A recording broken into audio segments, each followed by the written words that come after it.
Good morning and welcome to the January 15th Calaveras County Board of Supervisors meeting. Madam Clerk. Item 1 on the closed session agenda, conference with legal counsel, anticipated litigation, significant exposure to litigation, one case pursuant to Government Code Section 54956.9D2. Is there any public comment? Seeing none, moving to item 2. Item 2, public employee appointment pursuant to Government Code Section 54957B1, title, interim building official. Is there any public comment? Seeing none, we'll adjourn to closed session.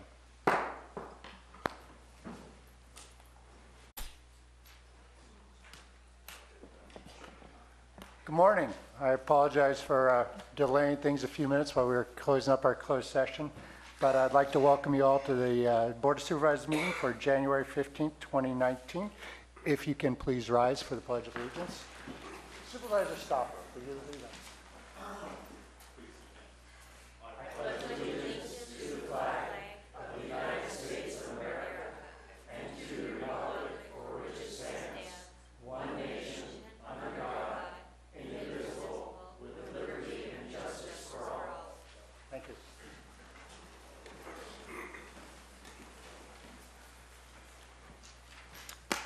You want to report out on closed sessions? Report of today's closed sessions. Item 1, conference with legal counsel, anticipated litigation, significant exposure to litigation, one case pursuant to Government Code Section 54956.9D2. There was no reportable action taken. Item 2, public employee appointment pursuant to Government Code Section 54957B1, title, interim building official. No reportable action was taken. However, the board has chosen to take action during item 4 on today's regular agenda.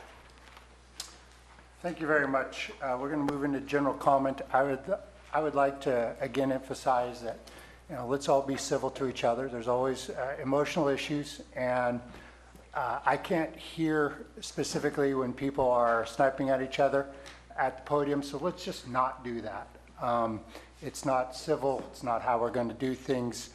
Everybody's got a right to get up and say their piece, and we need to recognize that it's sometimes very difficult for people to come up and do that, and so let's be respectful of them because maybe you up there next time. So let's all get along and have a good discussion. So with that, Madam Clerk, we'll move ahead with public comment. Did you want to do announcements? Thank you very much. Announcements. Moving ahead. This is a time for board members and county staff to provide updates of upcoming county events that may be of interest to the public. Anybody? Board of Supervisors? Supervisor Mills? I do have a couple of items this morning. This evening at the Lockford Community Center, the Eastern San Joaquin Groundwater Basin Authority will be holding an open house and an opportunity for the public to provide input to the basin plan, which will be submitted to the state in January of 2020. I refer to page 60 of the latest PowerPoint presentation that was done last Wednesday in Stockton, and it says all groundwater users pay into project implementation. What I want you to understand is that all of the area south of Highway 12 and east of Highway 26 is in that basin. If you are a groundwater user in that basin area, you need to provide input now.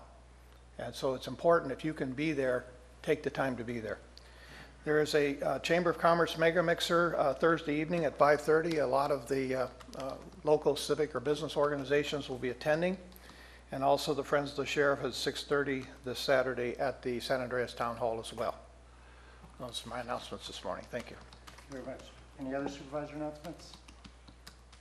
Announcements from staff? Very well. We'll move on to public comment. I'll work on it. Public comment.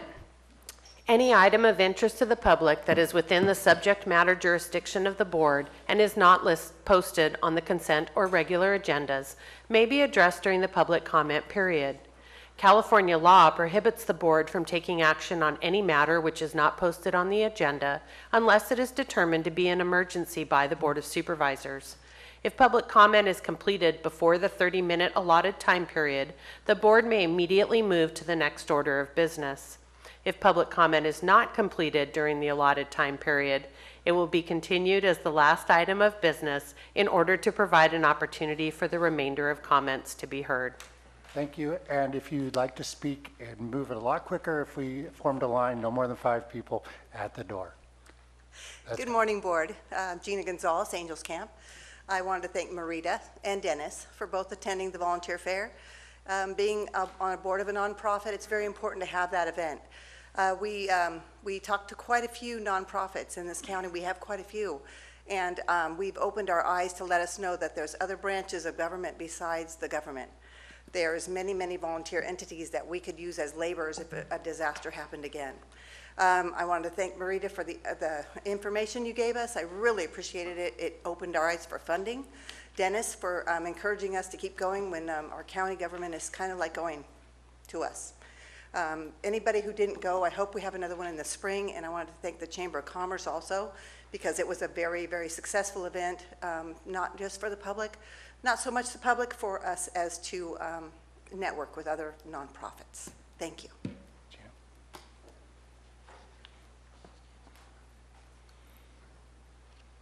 Good morning, Colleen Platt with My Valley Springs and the Calaveras Planning Coalition. I'd just like to clarify that the public comment will be allowed to make comments on agenda item 5, the board discussion of study sessions. Otherwise, I can give the comments now. We'll have comment on that. Thank you for clarifying. Thank you very much.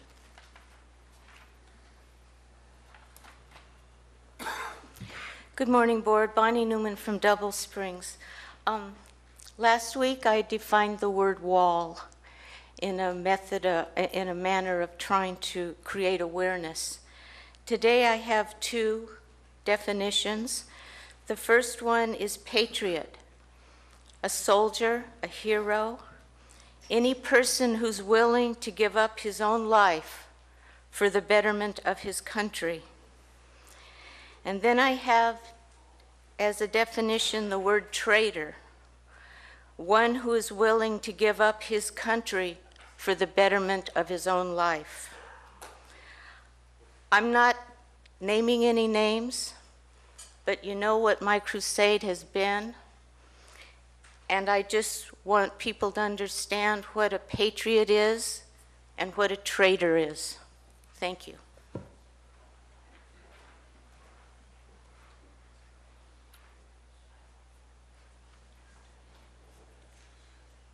Good morning.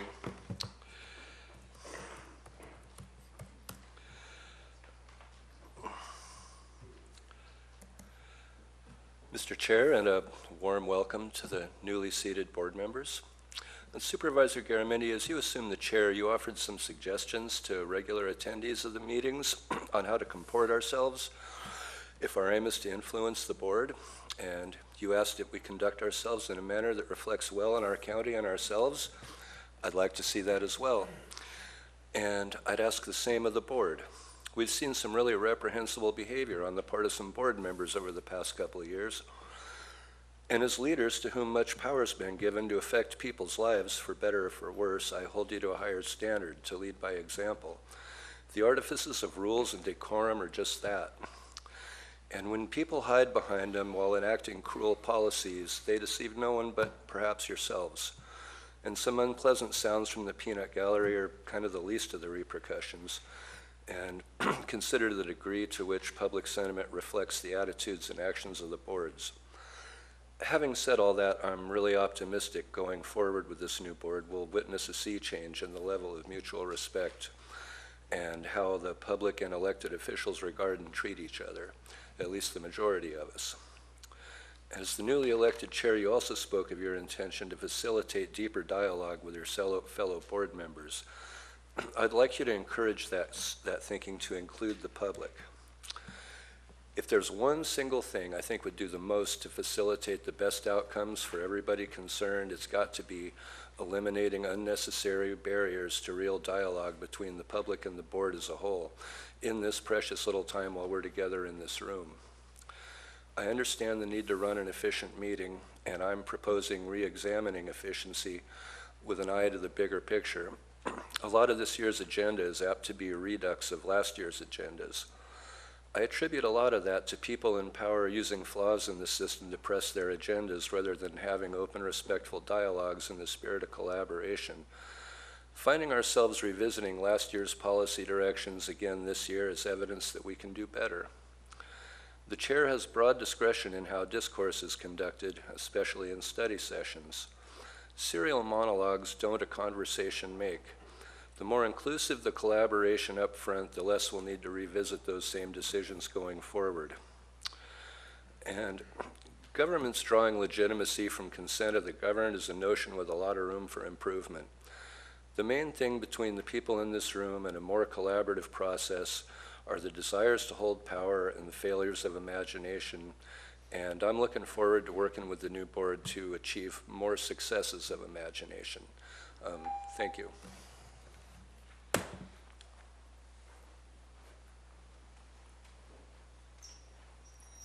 Good morning, Vicki Reinke, Calaveras County Republicans.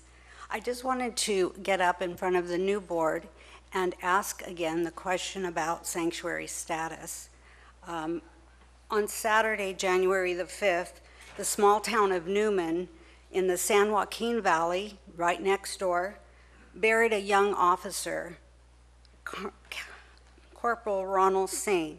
He was killed by an illegal Mexican nationalist who was here illegally, had been arrested before on DUIs, and was never deported. You know, it's time for the elected officials in all areas of our state to stand up to this government and tell them no to sanctuary status.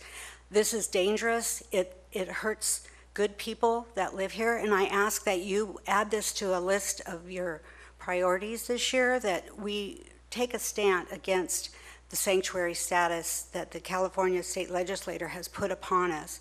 And I'm hoping that the Sheriff's Department will come forward as well and talk about this issue. It may not be something we deal with here right now. Ms. Reinke, is this, I'm sorry, is this for items to be taken up in the next year for study sessions? Well, I don't know if it's a study session. I don't know what studying you need to do. It's pretty simple. I Okay. think it just needs to Why be don't on you an finish up your agenda. comments? Go ahead. Okay, thank you. Sorry. So anyway, it would just to be on an agenda item, and that you would take a stand to let our government know that this isn't right for the state of California. Thank you.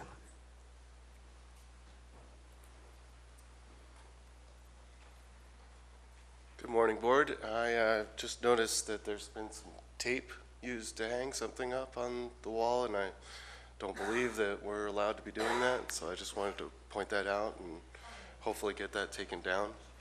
Thank you very much. We'll Thank take you. care of that at break. Anybody else? Seeing no further comment, we'll move on to the regular agenda items.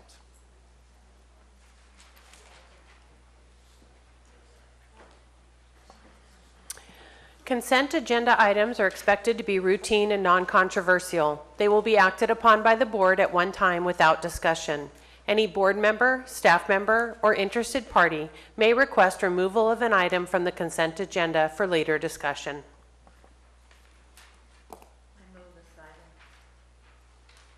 Seeing public comment?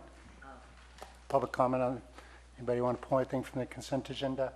Seeing none. We have a motion. I move this item. I move this item. I'll second. Mr. Callaway, Supervisor Callaway has made a motion. Supervisor Toffenali has second. Any further discussion? Seeing none, all in favor? Aye. Opposed?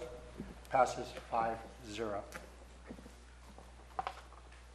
Item 4 is from Human Resources to adopt a resolution appointing Jeff White as interim chief building official effective January 16, 2019, and authorize the board chair to sign the employment agreement. Good morning, Chair, members of the board. Judy Hawkins, Human Resources and Risk Director. Today I'm bringing before you the resolution appointing Jeff White as interim chief building official. This appointment will take place effective the 16th, and the appointment would end in September. Thank you. Is there any board discussion? Seeing none, is there public comment? Seeing no public comment, bring it back to the board. Further discussion or motion? I'll move this item, Mr. Chair. Moved by Supervisor Tofinelli. Is there a second? I'll second it. Seconded by Supervisor Stopper. All in favor? Aye. Opposed? Passes 5-0. Thank you. Thank you. Item 5 is from the Administrative Office to provide direction to staff regarding 2019 study sessions, the subjects to be studied, and the determination of their priority. Thank you. It's all right, I'll lead this item. As we've discussed in prior meetings and over the last couple of years, really what I want to do is bring forward this item to set forth a series of study sessions. We've set aside the third meeting of the month to go into depth into issues that are facing the county. So what I'd hope we could do today is sort of develop a process where we could identify what those issues are. I'd like everybody to sort of say what their issues are so that we can begin a list. And then I'd like to circle back on that because we're going to have a lot of overlap, I'm sure, on a lot of these, and have a discussion about that everybody's on board for wanting to discuss these. If we don't have a majority of this board that thinks that this is a priority we need to take up and discuss, then we won't do it. And then I'd also like to have the third part of this discussion be about the timeline. When do we want to do this? There is an ebb and flow to county business and issues in the community and county that we need to take on. And so I would like this very much to be a discussion amongst this board. I think what we can do if we would like is it might be more efficient for the public that's here, that I'm sure many people have items they'd like us to take up as well, is perhaps we have a discussion about what some of the topics that we want to talk about are. Then we go to public comment. That way people don't have to, if it's already on the list, they don't need to bring things back up. Certainly general plan will probably be on the list, and there's plenty of people here that are concerned about that as well. So we can listen to public comment, then talk about the timeline. Does that work for everybody, or would you like to, any ideas on Supervisor Mills? Chair, I would also like to include that with each item that we look at, is it something that can be accomplished quickly with a minimal amount of expenditure, or is it something that's going to drag out over a course of several months? That if it's a project that is going to involve additional resources or funding needs, that we need to start looking at it as a budgetary item and identifying as such. So I just want to be sure that we understand that there will be some financial implications to many of the things, some of which already are in the budget, some will need to be budgeted, and that we look at whether or not we have the staff to fulfill the resource needs that we would be asking them to do, and to not create an additional barrier to their accomplishing their tasks that they're doing on a daily basis anyway. I think that's a good point.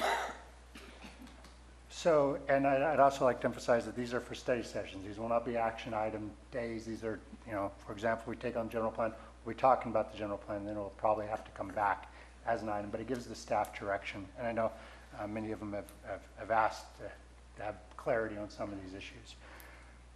So if that sort of process works for everybody, then let's, who wants to go first? What are some of the topics we want to take on this year? And Supervisor Stopper? Of course, the general plan. I understand that Peter's already on track, so I think we should work with him to continue to stay on track with this and possibly bring this forward as a study session item, just so that we can possibly help facilitate him moving forward with it even more. Of course, the hiring of a new CAO and building official moving forward in the future. These are priorities in my book. We need to, another thing that's already moving forward is public works and getting organized and putting forward a CIP plan. I support them moving forward on that, but we need more discussions on how we as this board would like him to proceed with that CIP plan. Along with that comes something I would like to suggest is a committee formation of something in the towards infrastructure and development. This would bring a group of people together. I see it as having something as such as Public Works, somebody from the building department, planning, and then special districts throughout the county, whether it be Utica, CPUD, CCWD. But as we're moving forward, we need to start working together so that special districts in the county aren't overlapping each other, so that we aren't paving a road that's going to get tore up next year. Yeah, and that way everyone has an open venue for coordinating together. And this way we can save the ratepayers, the taxpayers, and everyone else money down the road so that we aren't repaving a road twice in 1 year. You know, of course, solid waste management.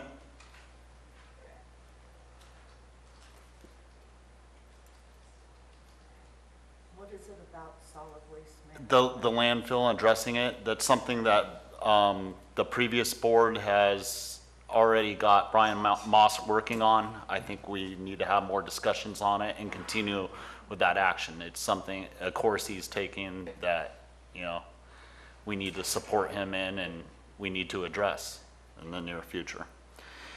And the elephant in the room, commercial cultivation.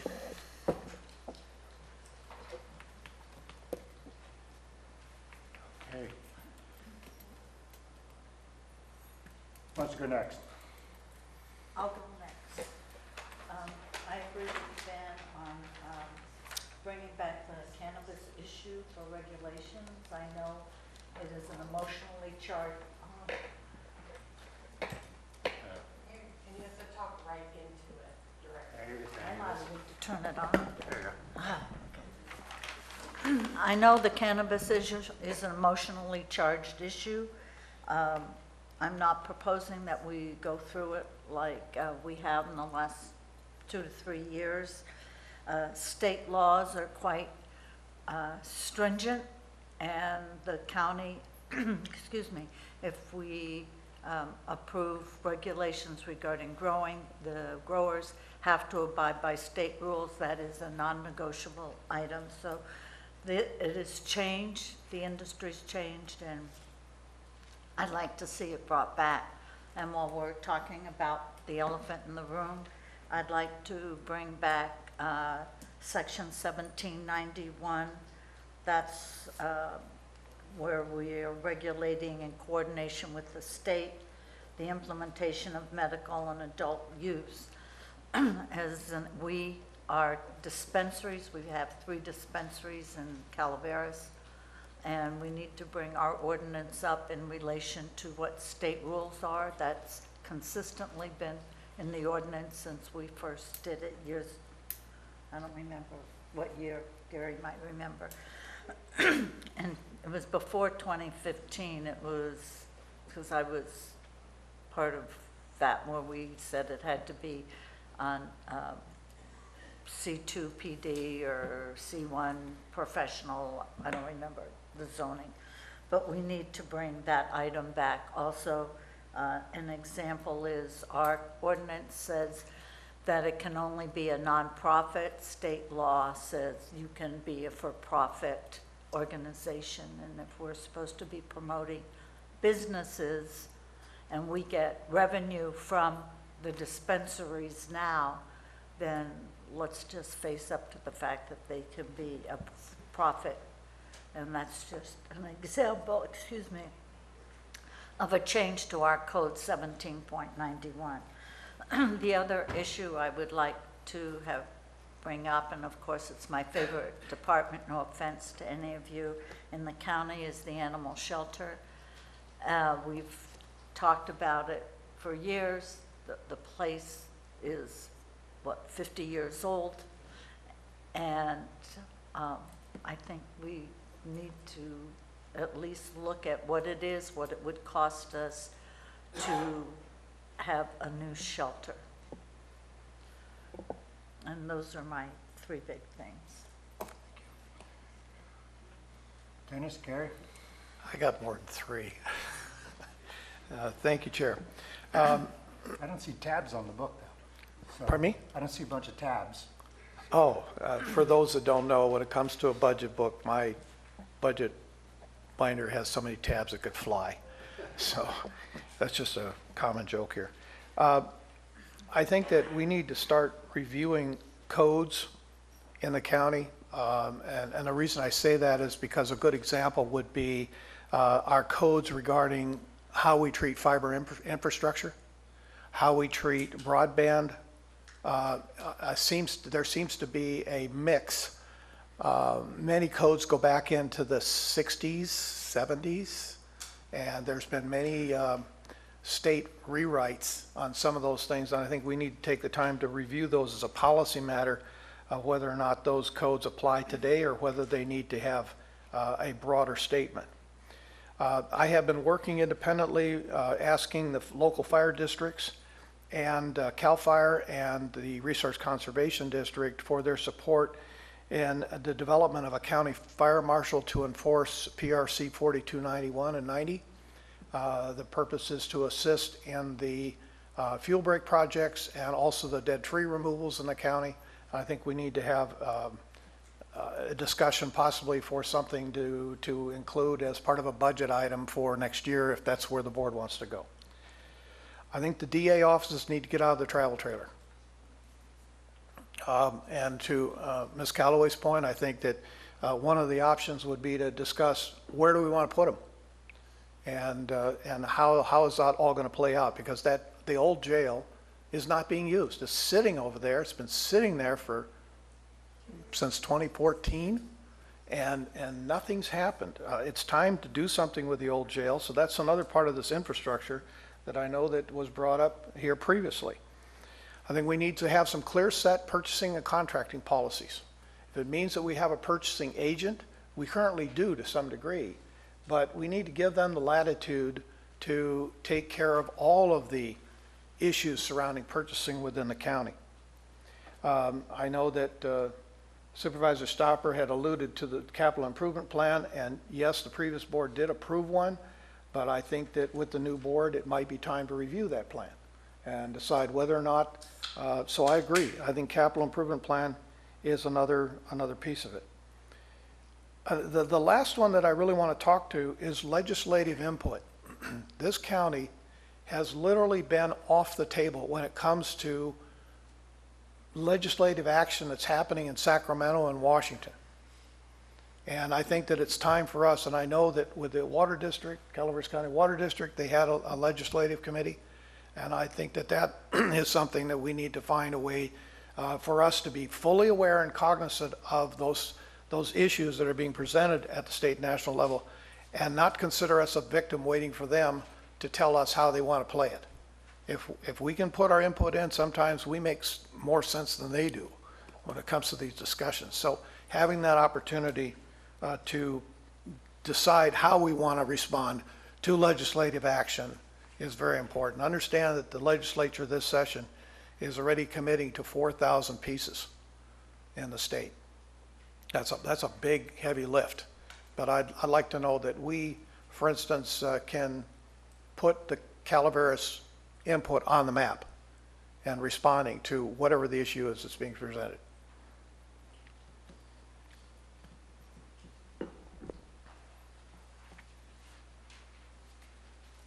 That's it. Oh, sorry. Oh, there you go. Just to say a list that was pretty manageable.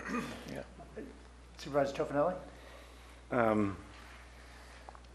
To speak to all of what's said, some of it's on my list, but the jail that Dennis brought up, we approved during the last budget hearings, and we have a plan and we have a committee that's going over the jail portion of it and removing that jail.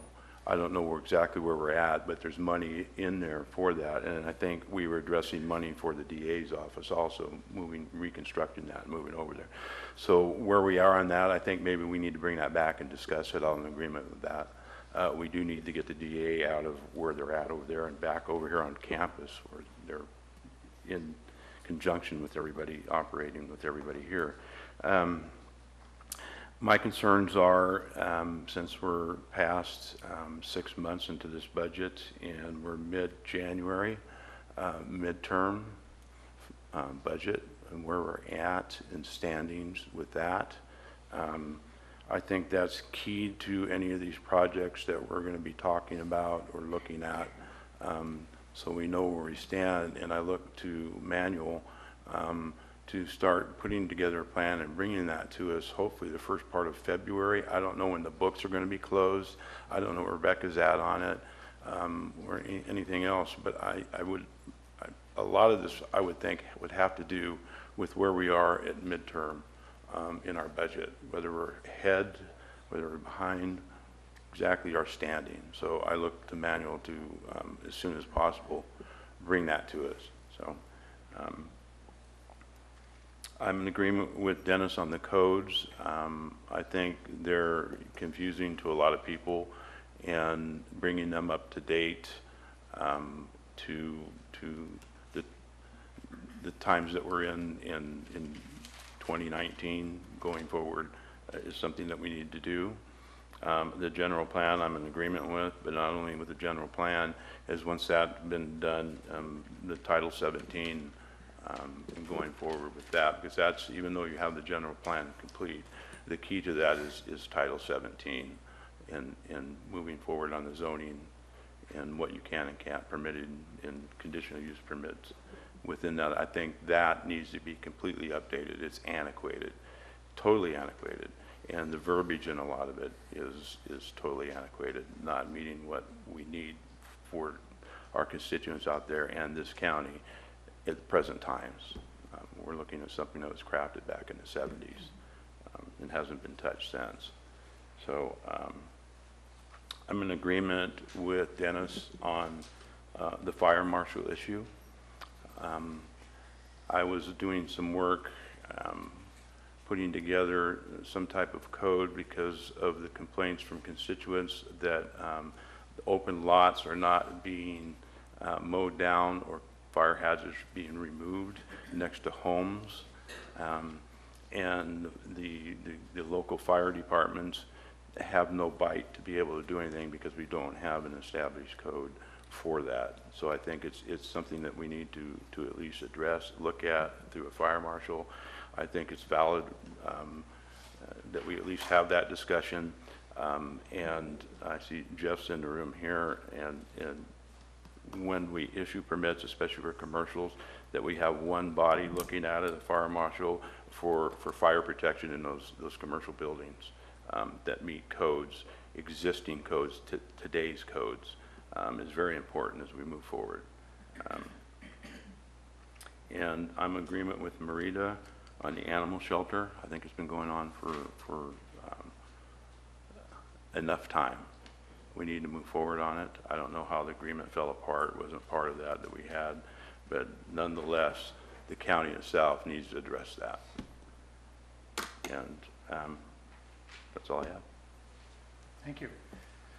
There's clearly some themes that we can start amalgamating some of these ideas on. For mine, I'd like to, and this is kind of goes along with, I think, animal shelter and the jail discussion, have a discussion about the facilities here on campus overall, not just jail, but where would we put the DA, how we're going to pay for these things, Health and Human Services, our aging and broken infrastructure, from sewers to power and roofs.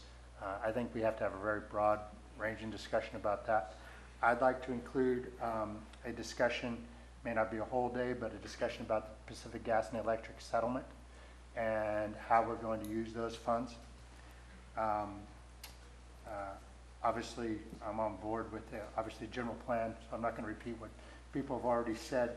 And the discussion about the codes, I think, I would like to also add into that discussion wildfire prevention and what we're doing as a county with both our code and then on the ground, how we're not only we're preparing and preventing the next wildfire countywide. I think so that can kind of be amalgamated into one. And then I'd also like to suggest that at some point this year, we sit down and take a day and have a real planning retreat. We could go into depth on maybe not these issues, but how we're going to work together and sort of talk about the direction of the county. That'd probably be best once we've got a CAO on board full-time to join us in that conversation. So with that, what I'd like to do next is move it to public comment, and we'll take a break, then we'll come back together. After the break, I'll try to amalgamate some of these ideas, and we could talk about when we want to do these and in what order we want to take it on. It's a long list. It's a long list. We might have to make it a 10-minute break.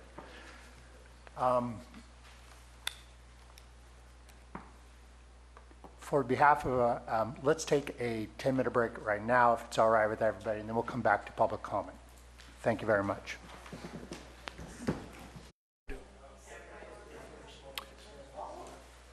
Good morning again. We'll resume our meeting. Thank you for your patience. I gathered my notes together. I was remiss in that I did not ask staff if they have topics that they think we ought to be taking on. So if there's any comments from staff to the board, please.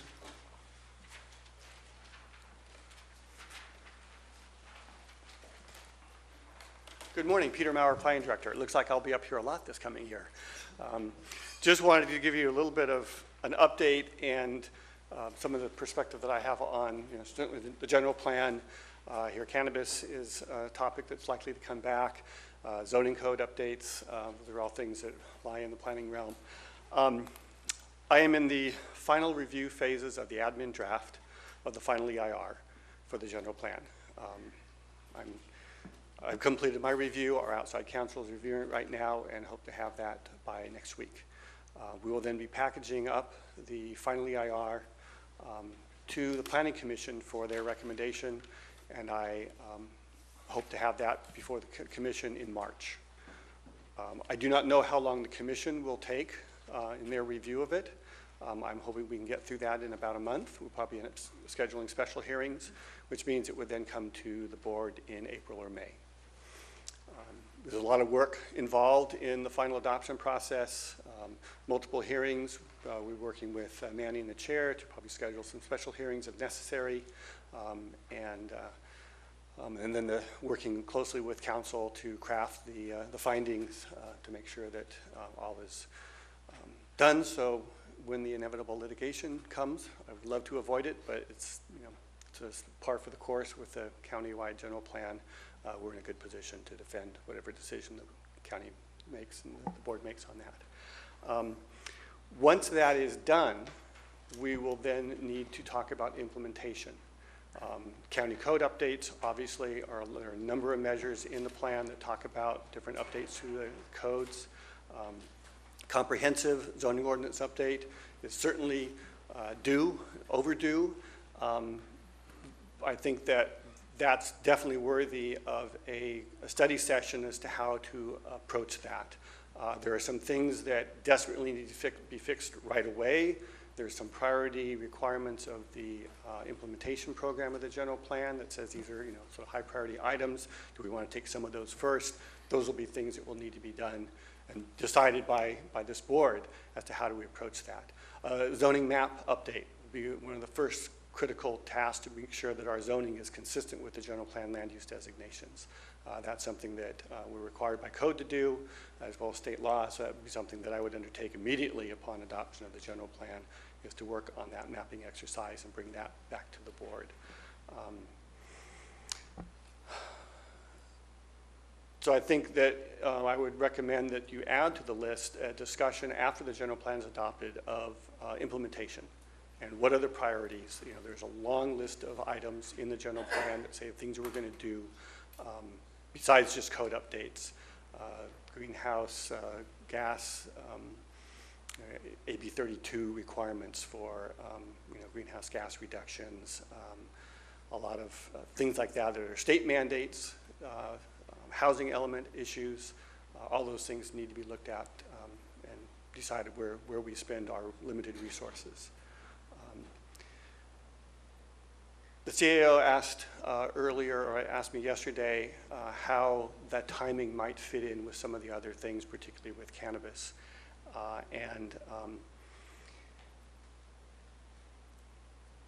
You know, there are a number of different options, and with any project, there are sort of waves of staff effort.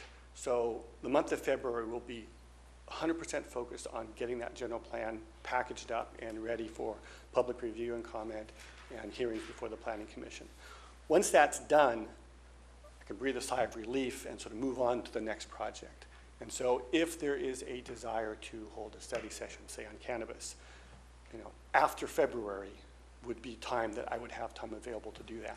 So while, you know, there's a 2-week delay between when we submit a packet of something to the board and actually comes to hearing. So the work is done sort of in advance of that hearing, then there's a little bit of a gap of time. And so there are openings within, you know, my workload to address some of these other issues. So if there are study sessions that you feel that are important, that I can work on, you know, a year and a half ago, you had a 2-day, or former board, 3 of you members had a 2-day session, you know, workshop of, you know, what are the county's priorities, and it was clear the general plan was #1 priority. And so that is my marching orders as far as I'm concerned, unless changed, that we get that general plan done. And I believe we can get it done by May or June at the latest. Providing, again, that the Planning Commission doesn't take too much time in their review. You know, beyond that, there are a number of items that I'm happy to work with you, and you know, that they can be fit in, but you know, the getting that general plan done, working on the findings, working on the changes to the plan that are recommended through the EIR, any direction that we get from the commission or the board to make modifications, that's the #1 priority for me. But general plan implementation would be something that I would recommend you add to your list. And then we look at, you know, that list of zoning ordinance updates, whether it's comprehensive, we take bits at a time. A zoning ordinance update is almost as time-consuming and complicated as the general plan itself. In some ways, it's more complicated because every word means something. Where the policy language can be somewhat vague with the general plan, the code is what the code is. And so an or an and, you know, what does is mean can sometimes be a very critical issue. So it takes a lot of effort to work on that, and a comprehensive general plan is a real task. Or a comprehensive zoning ordinance update is a huge task. But excited to be working on some of these things. Any questions?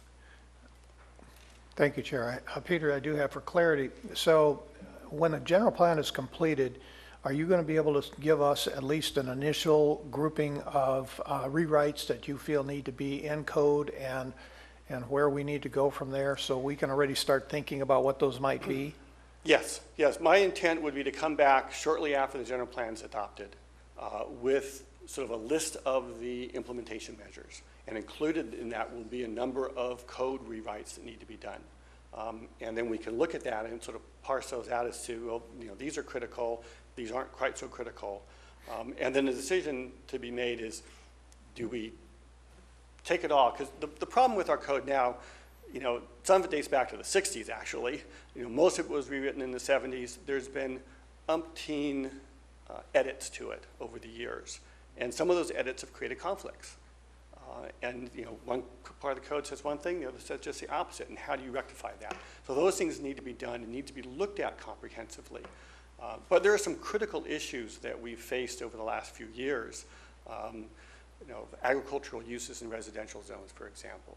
You know, that's something that keeps coming back and haunting us. That, you know, we've got complaints from neighbors, you know, those kind of issues. So it may be appropriate to look at, let's take a couple of these things right away while we're working on the comprehensive update. But again, that's a decision that you need to make, but you know, I think we need to have a, you know, there's a perfect example of a study session item where we can really get down into the nitty-gritty of what do we want to do, how do we pay for it, how much time is it going to take, what kind of resources do we need, and how do we make the most of that? Do we embark on a whole comprehensive rewrite, or do we just take those, to start off with, those key critical issues that need to be looked at? So my next question has to do with the community plans. And there are some that are already pretty much in place, others that were worked on and dropped, Copperopolis being an example. And I'm sure that some of these that don't have community plans that desire them want to get started on that. Absolutely. And so, we need to know what that timeline is for those community plans so that those interested parties can start to provide that vision in their communities. So I hope that that is part of when we talk about the general plan update. We're also talking about those community plans that need to be updated or need to be implemented, and what is the timeline to accomplish that as well. So as part of the draft, there were, the community planning element was included. A number of the communities, particularly in District 2, as well as Rancho Calaveras and San Andreas were included in that, but we recognize that Valley Springs, Copperopolis, and the Highway 4 corridor communities have not had an opportunity to be included in that. That would be one thing that would be on the list of the next steps. How do we finish those, or even in some cases start them, so that they, updated plans can be included in the general plan for those communities as well. So absolutely, that needs to be a part of the discussion of what's the next steps in the general plan process. Do you think those could be accomplished within the next 12 months? Some of them? Realistically, I don't believe so. I'm just thinking in terms of our list. We don't want to go beyond. Certainly, we want to get started on some of those. Right.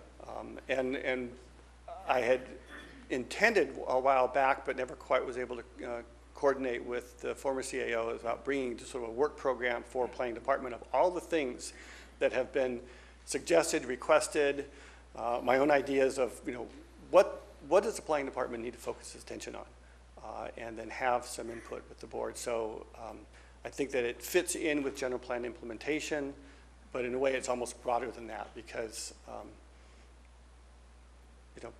we'll want to look regularly at the general plan. Once it's adopted, it doesn't just go on a shelf. Unfortunately, in many cases it does, but it should really be treated as a business plan. How are we doing? Look at it on a yearly or by every 2 years. How are we doing? Are we moving in the direction we want to go? Are there policies and issues that we didn't address sufficiently? Have the situation changed? Has the economy of the county changed to the point where we need to revisit some of these issues? I hope the county never has to go through a comprehensive general plan update again. I think if we look at it every couple of years, we see where we need to make minor adjustments, we look at how are we doing, keep sort of looking out, 20 years in advance, but also, have things changed in the last, 2 or 5 years since we adopted the plan? What do we need to do? That way we keep the plan updated.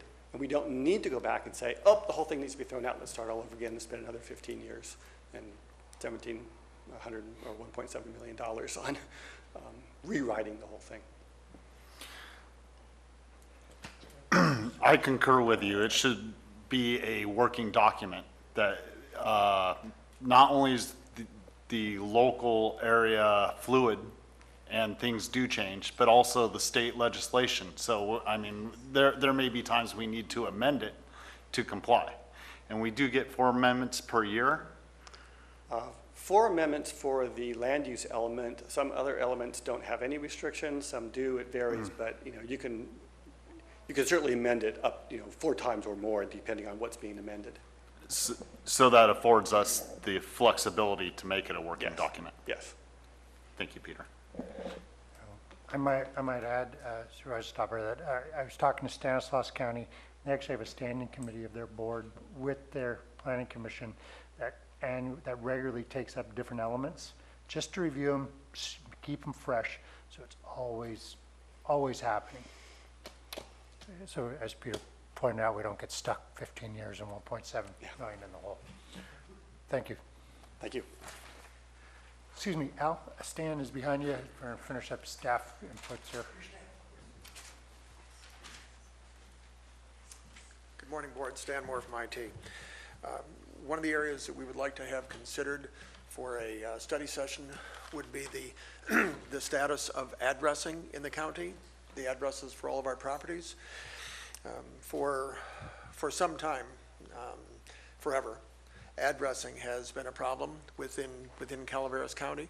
There's a lot of reasons for that, but there's approximately 5,000 addresses that have been identified as being out of sync with the county's addressing standards. So some basic ones could be things like I don't have north and south addresses or east and west addresses put in where they should be. I've got the wrong street name, and that could be as simple as where my driveway comes in versus where I thought that it was coming in. It could be that years ago, someone on a driveway decided that they wanted to have a road established, and they kind of liked the idea of naming it after their last name and not using a county standard name. So there's a lot of reasons why we have addresses that are incorrect. Those are some pretty simple ones. There's some very serious ones as well.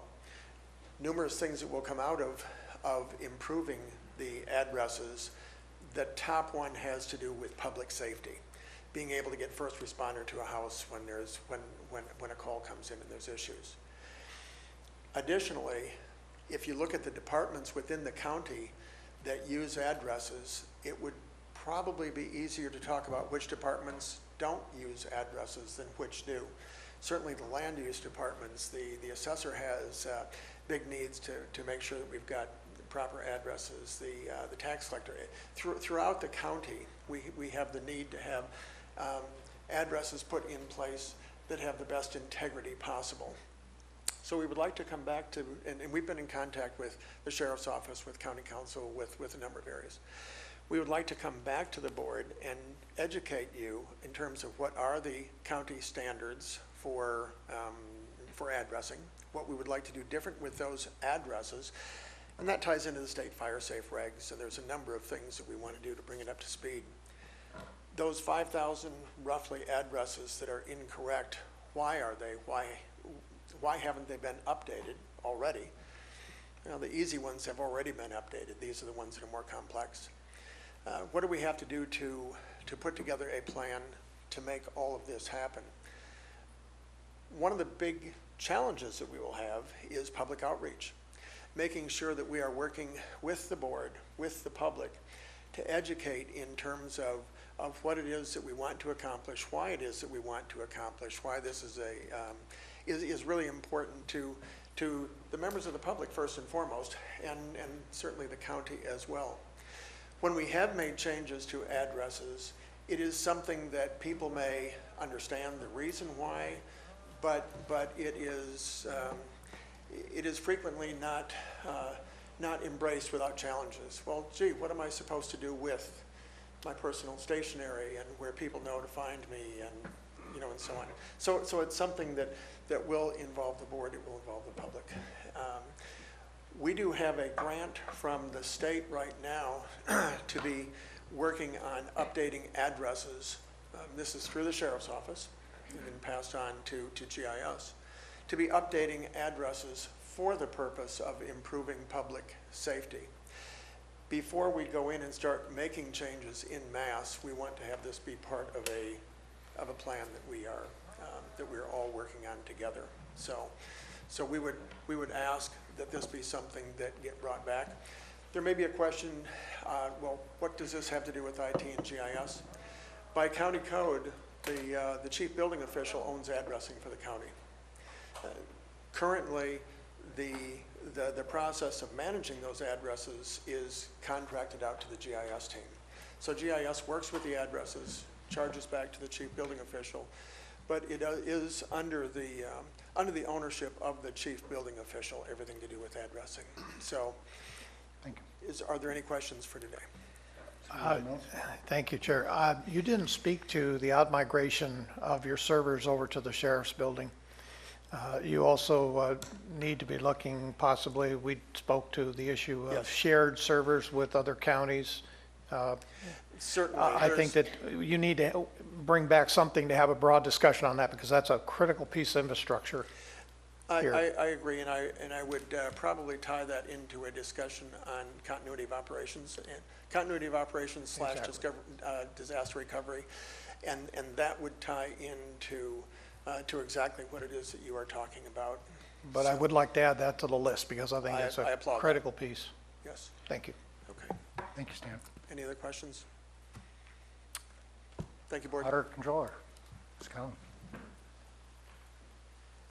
I will agree with what Stan says about addressing. That was one of the, I'd say probably one of the failure points that we had during Butte Fire. It was very difficult to try to coordinate with CAL FIRE. And having, we had multiple outside agencies and they're not familiar with the lay of our land, right? And so trying to get them to go to the particular areas they needed to go was difficult because the addressing just isn't quite there. And that's been kind of a bone of contention that we've all had for years. I would say the addressing overall would be, I would think it would fall under some, it would be like a hazard mitigation project. For sure, looking at that, because if addressing is kind of rectified in our county, which our county has probably one of the worst addressing problems when we talk to other counties. Every county has kind of their own issues with addressing. People, they get very personal with their street names. But for some reason, we've really done it. So it seems to be a little bit more difficult for us. My two issues that I think that the board really needs to discuss would be priority-based budgeting. Every year, it's kind of like we look at what we budgeted the prior year and we either try to keep it the same or we might just put upon all the departments to do a reduction or whatever it is, but there's really not a consensus by the board on what your priorities are overall. So you've got umpteen different department heads that are all going forward based on their priorities. And obviously we all have mandated activities that we have to do countywide, but then there's programs that are not mandated that, we just provide various services and different programs for the public, but they're not necessarily mandated. And the reason I say priority-based budgeting is because the other thing that we really need to talk about is our unfunded liability with PERS. And I've been talking about this for years, and the bills just keep coming for PERS. And so we just received our latest actuary, our unfunded liability for our miscellaneous contract is increasing by $1 million. So we're going to continue to see this ramp up every single year. And we don't have as many classic members anymore. So that means the employees that were hired prior to PEPRA, the Pension Reform Act, in 2013, they are now retiring. And so we are now having to pay for those classic employees' retirements. The PEPRA employees that were hired after that date in 2013, they theoretically are paying their portion, and we pay our half of their portion. So theoretically, there's no forward unfunded liability. But we have this massive unfunded liability on the classic employees. About 50% of our employees now are PEPRA, which means the other 50% that are left are not, there's not enough payroll to actually make the payments to PERS. So we're having to come up with that additional lump sum locally. So it's not going away anytime soon, and in fact, it's getting much larger every single year. And that's going to be very critical on every single one of our departments, because for most departments, the largest expense in our budgets are our salaries and benefits, and specifically it's PERS. So when I talk about priority-based budgeting, part of this is because we don't have any, it's not like we can negotiate with CalPERS to have a lower rate, right? We can't say, well, can we pay less of a lump sum? No, we can't. We're in PERS. There is no logistical way that we can get out of PERS. So we have to figure out how do we make it, I guess, more palatable to continue to make these very large lump sum payments and payments to PERS. And part of this is you either are going to have to generate more revenue, you're going to have to reduce expenses. It's a combination of all of it. So, you know, I'm really kind of looking to the board. Where do you see this county going? What are your priorities? Because as we start getting squeezed because of salaries and benefits, we don't have enough resources to kind of keep up with that ramping up of those expenses. So those are kind of the two major areas. That priority-based budgeting, I think, will help us all kind of determine where we need to go, what we need to set priorities on, how we need to structure our departments, and then also thinking how are we going to continue to make sure we have the resources to pay PERS.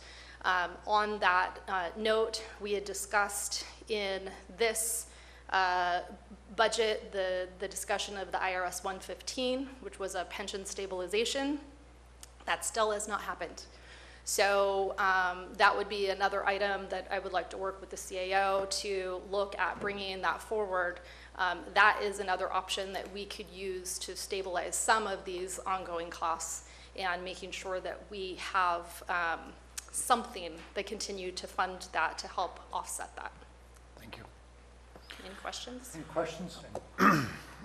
The unfunded liability in PERS, from what I understand from the beginning of last year till 2023, the cost is going to double.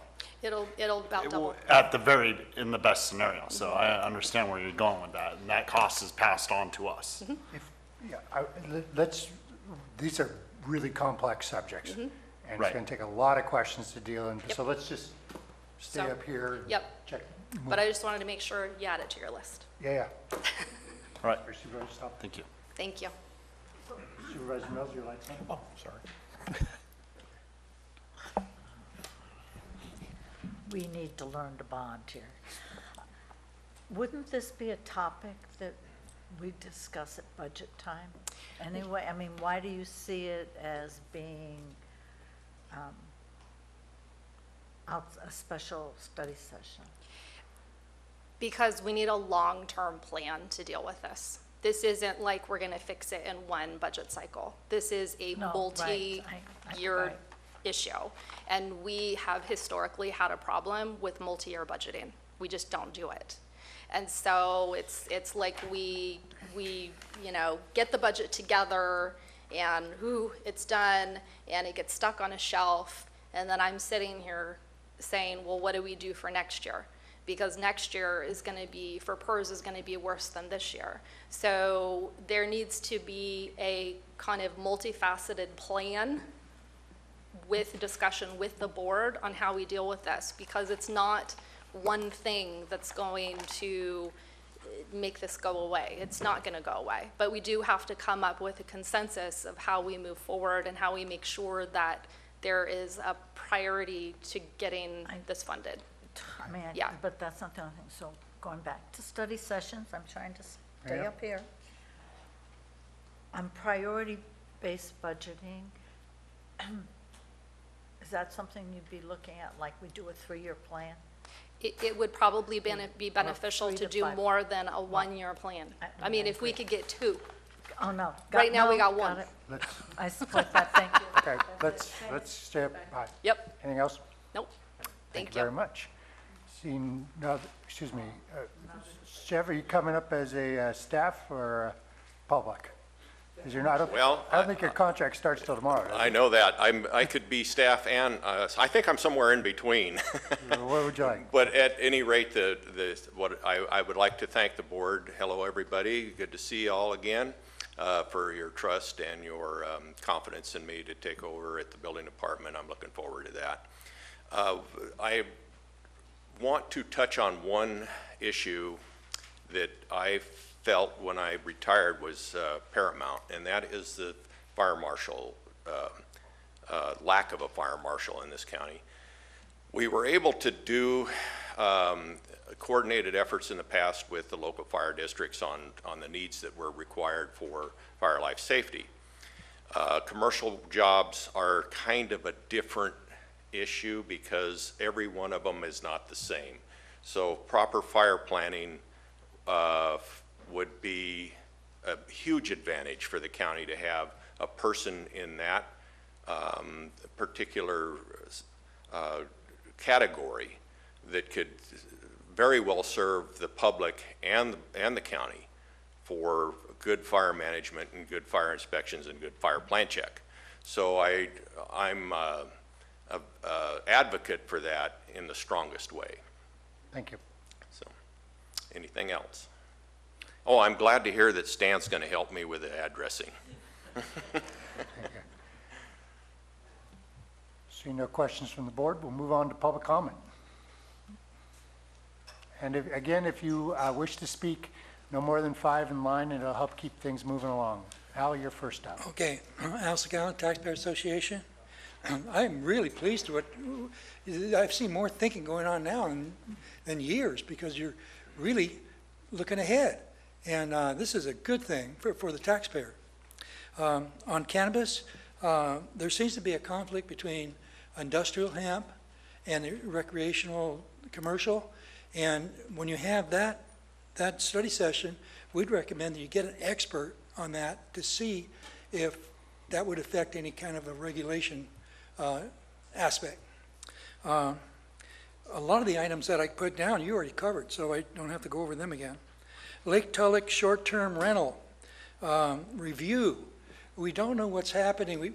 We put some pretty onerous regulations on people that would want to rent their vacation home for less than a month, and I'm not sure if that's working or not. I'm not even sure how many people have applied. I don't know the effect it's having on our economy. Are people not coming here because of that? We need to look at the whole picture in a study session to see if you want to continue that regulation or not. On transit occupancy tax, apparently there's some resolution coming about on the nonprofit being exempt. We also want to make sure that hospitals and healthcare facilities like rehab places are also exempt from the TOT.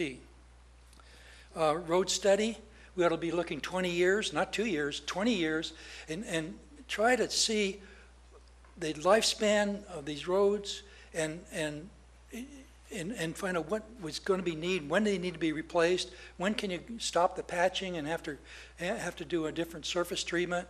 In other words, you need long-term planning, maybe as much as 20 years, on all the roads in the county that's under the control of the Public Works.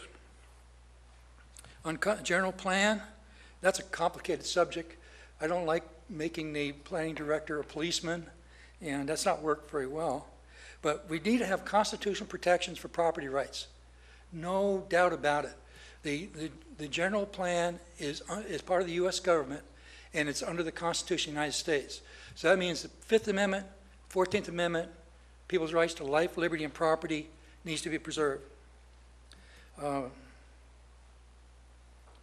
On CalPERS alternatives, that's a good study session. We need to look at specified contributions. This puts a limit on the employer. Thank you. Thanks, Hal. Will? I'm Will Moore in Rancho Calaveras, and regarding the general plan, I'm confused, and this may be a complaint. I remember about 10 years ago when the county contracted a professional planning company, corporation, whatever, composed of architects and engineers and planners and so forth. And the Mentor, I think, was the name of it. And these people went out in the community and held all kinds of community input sessions in the planning process. And it seems to me that since then, the professionals have been fired and replaced with amateurs who are planning mainly on the basis of maybe personal financial interest and political ideology and so forth. And so far as I can see, there's no public input in this planning process. as Peter just mentioned, well, after they've made the plan out of sight, there's going to be a period of public comment. Well, I don't know. What does that period of public comment do? It doesn't input the plan. I live in Rancho Calaveras. I have no idea what the plan is for Rancho. Anyhow, I guess that's a complaint. I will.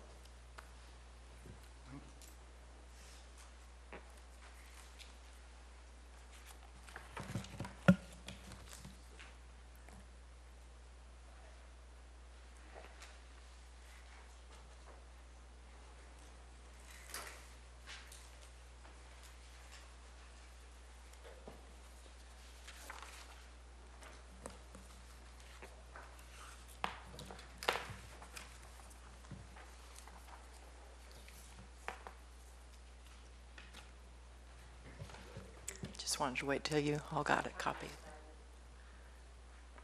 Okay. Colleen Platt with My Valley Springs and the Calaveras Planning Coalition.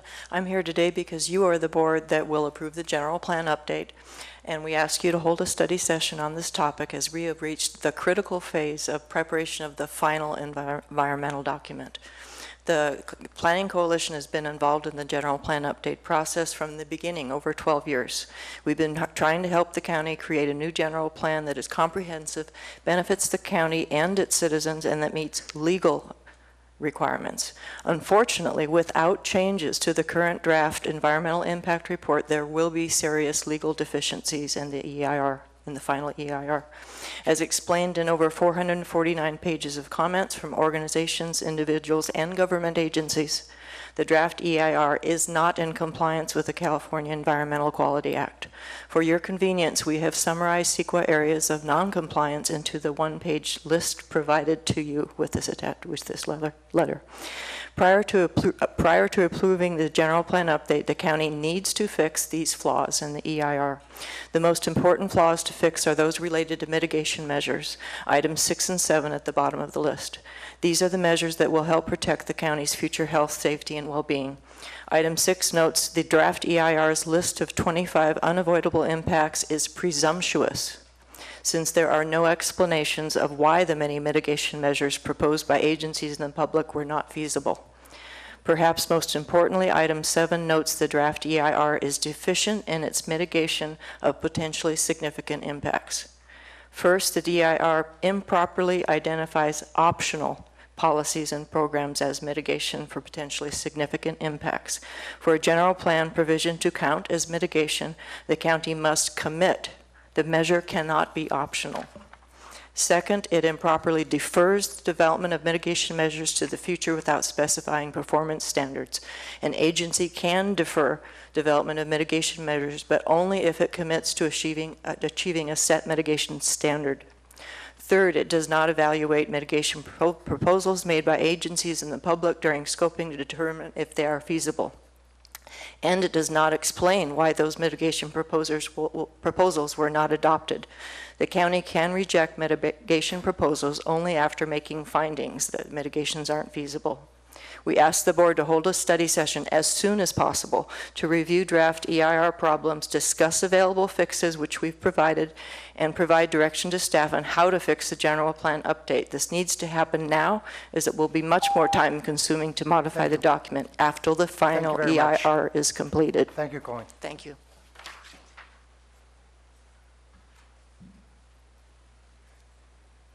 Tom Infacino, Calaveras Planning Coalition. Thank you to those supervisors who included on their list of priorities a study session on the general plan. One very important thing you can do in a study session is direct the planning department to adopt and commit to implement specific mitigation measures to reduce the 25 potentially significant impacts of development under the plan. A second and equally important thing you can do is to direct the planning department to correct the plan at least to meet minimum planning law requirements. Peter alluded to inevitable general plan litigation. I'm here to let you know that it's not necessarily inevitable. I understand his pessimism, though. In 2015, the El Dorado County Board of Supervisors just rubber stamped the staff direction ignored public mitigation proposals. They are still in litigation now. In 2016, Amador County approved a general plan update by rubber stamping the staff direction, ignoring the public mitigation proposals. After the litigation was filed, they spent a year in settlement negotiations and finally agreed to, guess what, add multiple mitigation programs that actually were feasible. However, in 2007, Mariposa County Board of Supervisors took a week, went through the plan page by page, literally said, does anybody on the board or in the public have a problem with anything on this page? When they identified a problem, they worked through it and moved on to the next page. The board went through and added the mitigation measures one by one. At the end of the process, nobody sued. Everybody understood what was in the plan and why it was there. I guess the point I'm trying to make is that a single last-minute hearing to rubber stamp the plan at the end of the approval process will not work.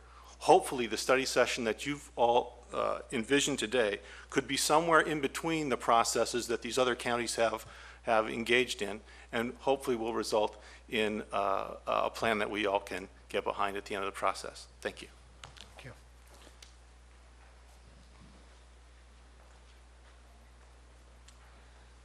Good morning again. A lot of topics that have been brought up for material for study sessions overlap, interlock, and relate to a topic that wasn't overtly mentioned by any of the board members during discussion this morning, which was housing. As has been acknowledged, we have a homelessness problem. In my neighborhood in D2 in the burn scar, we have a serious housing problem, and this touches on code, and it touches on the role, the direction the board gives the new building official going forward, and a lot of other things. So I just wanted to encourage you to consider where in the study session process housing might be a topic of interest and or of discussion, and to get the best results, to reiterate, doing things for us and doing things to us are entirely inferior methods to doing things with us. So I solicit you to please solicit the input and create a collaborative effort with the people in the affected areas. And as you're surely aware, a lot of people just received news of a likely setback in their progress by way of the PG&E potentially filing bankruptcy and interrupting the settlement process. So thank you for your consideration.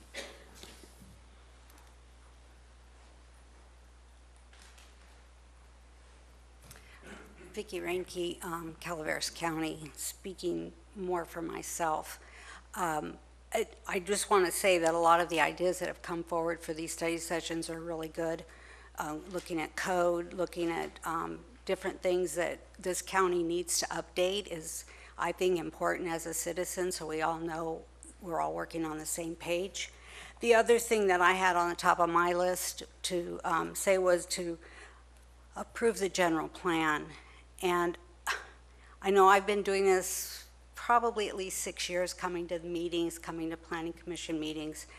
The general plan, as some others have alluded to, has been around here for decades. And here's what I saw.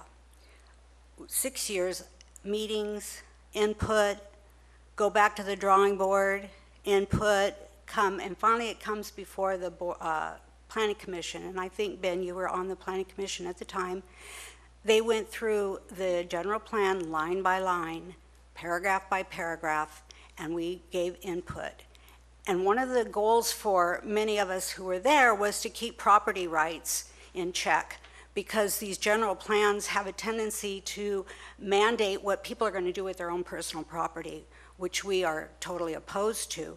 So these things have been done. I don't know why we keep hearing, and now we had to do an EIR, which I know puts another level of concern, because EIRs are our government's way of controlling everything we do.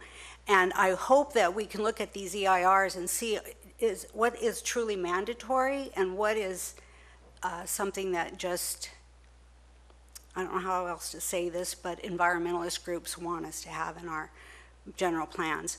Most of the property here, not most of it, but a lot of it is ranch land owned by personal property owners.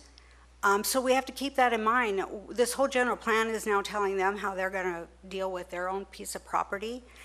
So I would like to see us go finish that approval process, and I know it comes back before the Planning Commission, so we all have an opportunity to go to the Planning Commission, give our input on the EIR, listen to what's being done, look and see what they've done to our general plan that was supposedly going to go and get approved with policies that were friendly to property owners.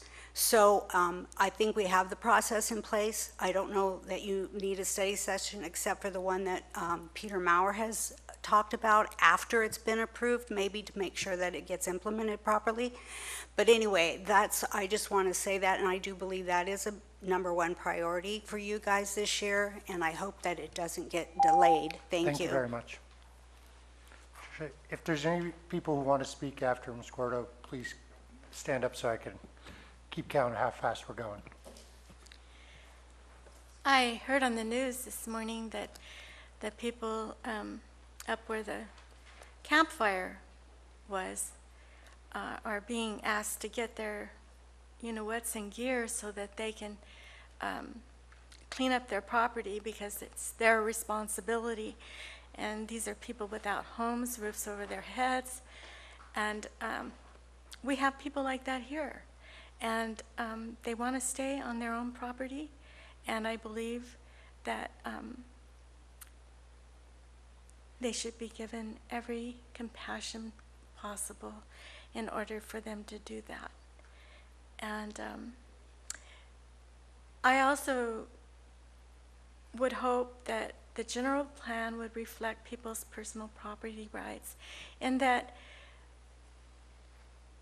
American ingenuity was not formed on everybody having a nice home and very beautiful amenities as you go by. Perhaps people they have ideas about the past, and they want to keep things from the past, and they have ideas about using their property, not necessarily to make money, but to do hobbies that they're not making money off of. And sometimes this is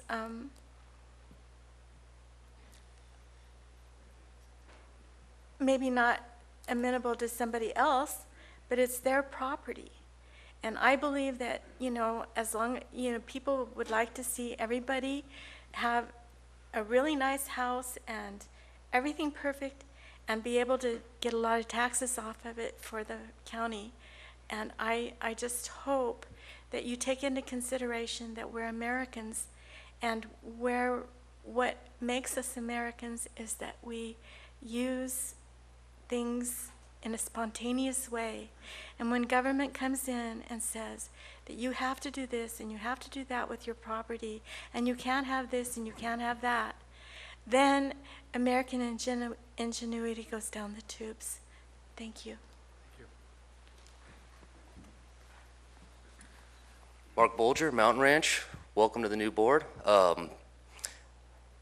As the one guy in Mountain Ranch that didn't sue PG&E, I'm going to tell y'all how you're going to have to spend your settlement, so bear with me. I think spending $1 of that money outside of District 2 would be nothing short of criminal. We've got a ton of trees that Tetra Tech did not take down. Our roadways are beat up. District 2 needs infrastructure monies. I think that, we need to look at Measure D that failed, which was Central Calaveras' fire district. We're short on funds, big time. With PG&E filing bankruptcy, I fear that, it's not a question of when the next tree, or if the next tree is going to fall on a power line, it's when. All over the county. But I think District 2 is specifically prone and vulnerable to that. So I would encourage you guys to act wisely and look at the needs of the constituents in the burn scar. On the topic of cannabis, I'm paraphrasing Mr. Maurer, but he mentioned that staff work comes in waves, and I fully understand that and agree with that. Planning Department did their big push in 2016 and throughout 2017. I think that, we need to look at getting this in the wheelhouse of the Agricultural Department. I know it's not going to happen overnight, and who knows when or if you guys will even tackle the cannabis issue. But I think Mr. Maurer's made it pretty clear that, he's got his hands pretty full with the general plan. I think we need to take a serious look at the several hundred small family farms that already went through the permitting process and the hard work that staff has already done in the Planning Department. Thank you very much. I don't see anybody else upstanding, so this will be our last speaker. Gina Gonzalez, Angels Camp. I would like to include in your study sessions discussions, nonprofits and volunteers are an asset to our county. And I'm a member of an animal disaster group that is not acknowledged by you. And I would like our county to start looking at nonprofits as a labor source. We also like you to discuss the disaster service worker program for nonprofits in our county. It's also ignored. We are free labor for you. And our disaster plan needs to be heads up. It failed us in the Butte Fire. We had quite a few misrepresentations from other counties. We had people coming in here taking animals out of here. We need to start that talk and that discussion in our county. And I would like to be part of it if I could. That's all I had to say. Thank you. Thank you. Bonnie, you wanted to talk, so Bonnie, you'll be our last speaker. That's all right. Good morning, Board. I was interested in hearing the priorities that each of you had, and it seems like, with the exception of my supervisor, Ms. Callaway, all of you mentioned general plan. I'm sure if Marita had a chance, she'd probably add that to her list. General plan's been going on for a long time. Absolutely need to get this thing taken care of. It may be a tedious process, it may be long and involved and painful, but it's just been too long, and this county can't continue to survive without a good general plan in place. So I hope you consider that, put that at the top of the list, and stay on that until it's done. I think if we looked to last year, there were a lot of topics that got kicked over into this year because no one wanted to talk about it during election season. One of those would be the Public Nuisance Ordinance 8.06, which received some attention but was pushed off. I think the board needs to get a hold of that. That will help expedite recovery of funds that the county spends to get properties cleaned up, and not doing that is a financial drain on the county. And along with that, you might consider splitting code compliance away from the building department, because those two missions really don't complement each other, in my opinion, and they need to have some separate direction and flexibility to be able to get out there and do the things they need to do, especially if you get 806 taken care of.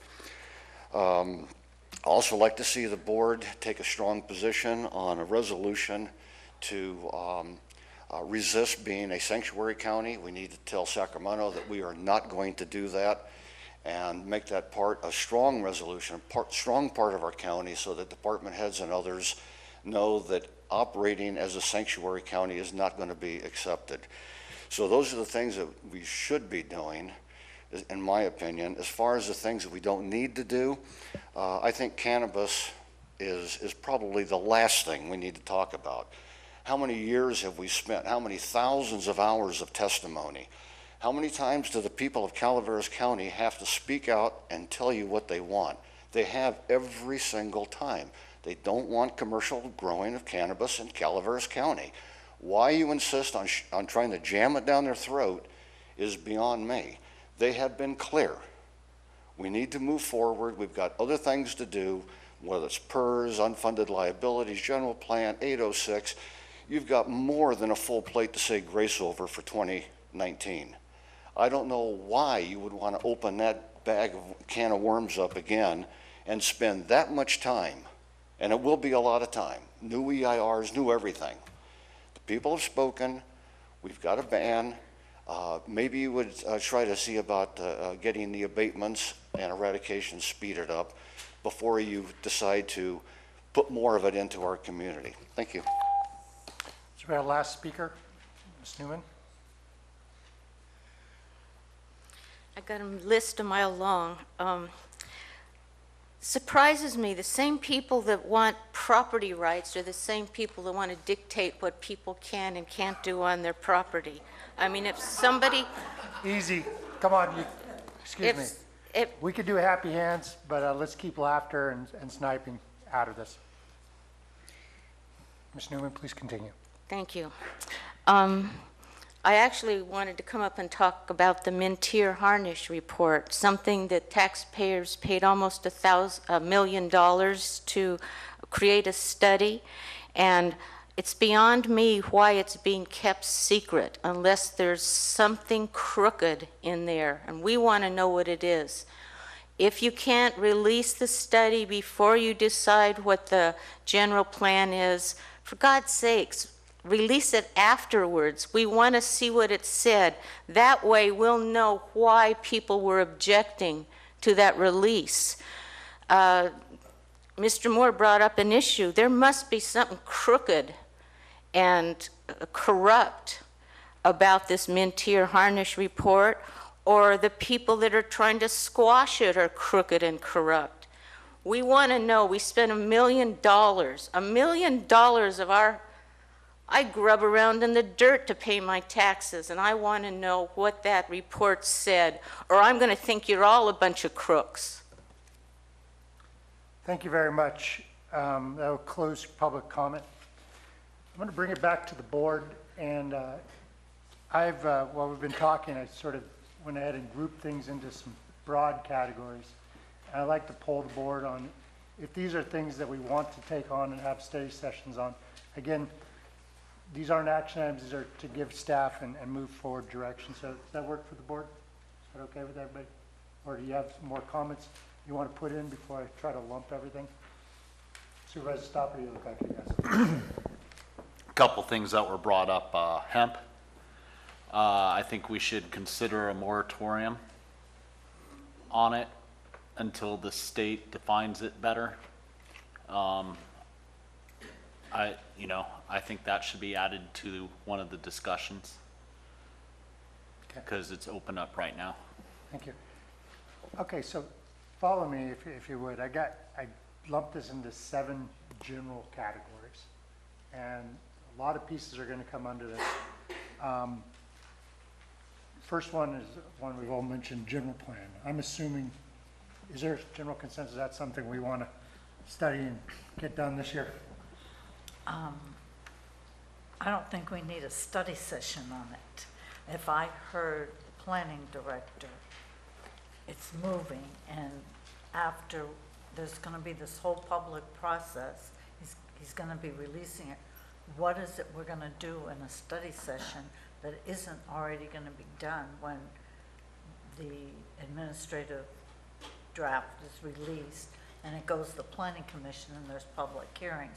What are we going to have a study session on the general plan? I thought he made it quite clear that when we should do the study session on the implementation. I mean, I understood what Tom and Colleen said, but if I heard the planning director, there's going to be opportunities to include or modify the general plan before the final EIR is approved.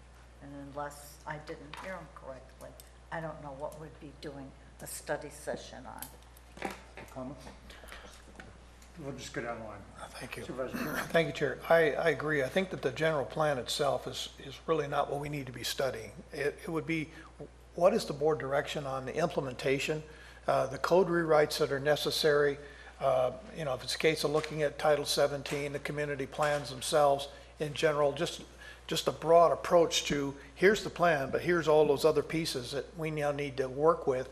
And if we're looking at some type of a rewrite 4 months beyond the adoption of the general plan to make some updates, we certainly have that ability to do that. So let's get the plan in place, and then we can work the other pieces. And there's a lot of pieces in this list that are part of that discussion. Maybe it'd be helpful if I just, I'm sorry to get ahead, but just tell you what lumps they came in, because thank you. some of these, otherwise we're going to keep going up. I put them in 7 categories. The general plan, this is, that's zoning codes, updates, programs, cannabis, including hemp, public works, which includes the CIP, solid waste, Butte Fire roads, and then a 4th one would be policy, which would be dig once policy, infrastructure, as you mentioned, for, in our county, county codes, purchasing, housing, that's a really broad category. County facilities, that's the DA, animal services, shelters, physical plant, jail, data storage. I've got item 6, which I have down as a county fire, which is codes, marshal, emergency preparedness, issues with addressing, issues with volunteers. The 7th one was budgets, long-term planning. I think you're right that we have a budget hearing, but we should talk about the long-term impacts. Maybe that could be part of that. There was another one that I thought was important, legislative. I don't know whether we need a whole day for that, but it certainly should be an agenda item that we bring up going forward. So those are kind of the general lumps, and how we do those, we'll have to decide.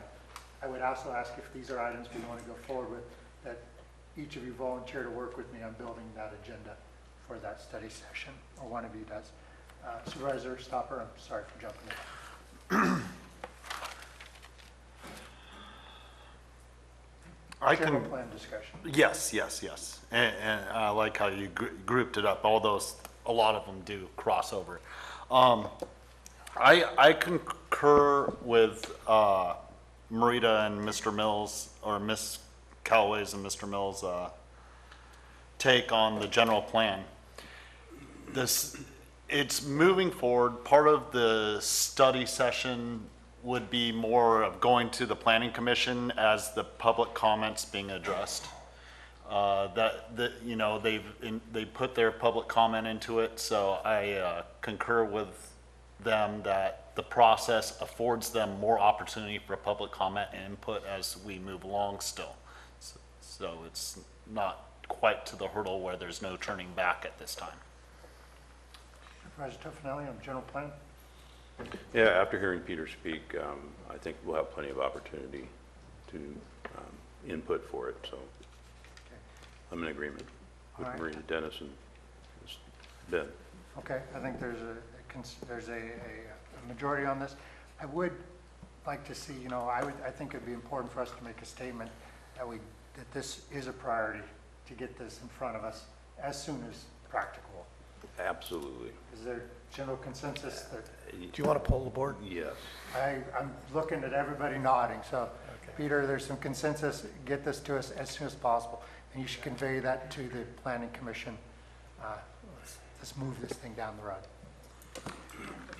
Yes, ma'am. Peter, am I correct in that the things that the Planning Coalition brought up, there'd be opportunities because the Planning Commission can make change, and based on those comments that we could also maybe include if appropriate? That's absolutely correct, and that's the whole part of this process we're going through with the response to comments, the final EIR. It's a term that's used, that doesn't mean it's final. This is included in the final EIR are all the public comments, our responses to comments, suggested changes based on those comments, and a list of additional mitigation measures that were included in both the draft as well as the final EIR that then is up for consideration by the commission, recommending ultimately to you for a final decision. And once that's, once you've gone through and looked at each of those issues, and you say, this is feasible, this makes sense, let's add it. This is not, here are reasons why.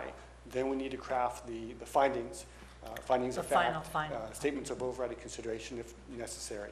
But no, there is a lot of public input that is still ongoing, and we will look at all those issues that were raised in the public comments on the draft EIR and why they felt it was deficient and how we've addressed those issues. Thank you. Okay. Next issue is cannabis. Is there, let me poll the board, any comments on this, and And then we'll talk timeline, assuming we want to take this on. Yes. Supervisor Mills? Not at this time. I think that it needs to be something that is budgeted for, that there is some very clear, slow going. I think that the urgency ordinance was very reactive and very emotional for that result. So I just don't want to repeat what we did before and put us down that same road, that we be very careful and thoughtful in what we're doing. So this might be something that I would be more, if the board is inclined to do it, to be directing it towards after the budget, beginning next year, and actually set staff, set time in our processes to do it, and not just drop it on them and say, do this now. So that's my response. I agree with Dennis that we were rushed when it came to the urgency ordinance, that we need to tread carefully with something like this, but yes, I am in favor of the discussion moving forward to a study session. Supervisor Toffenelli?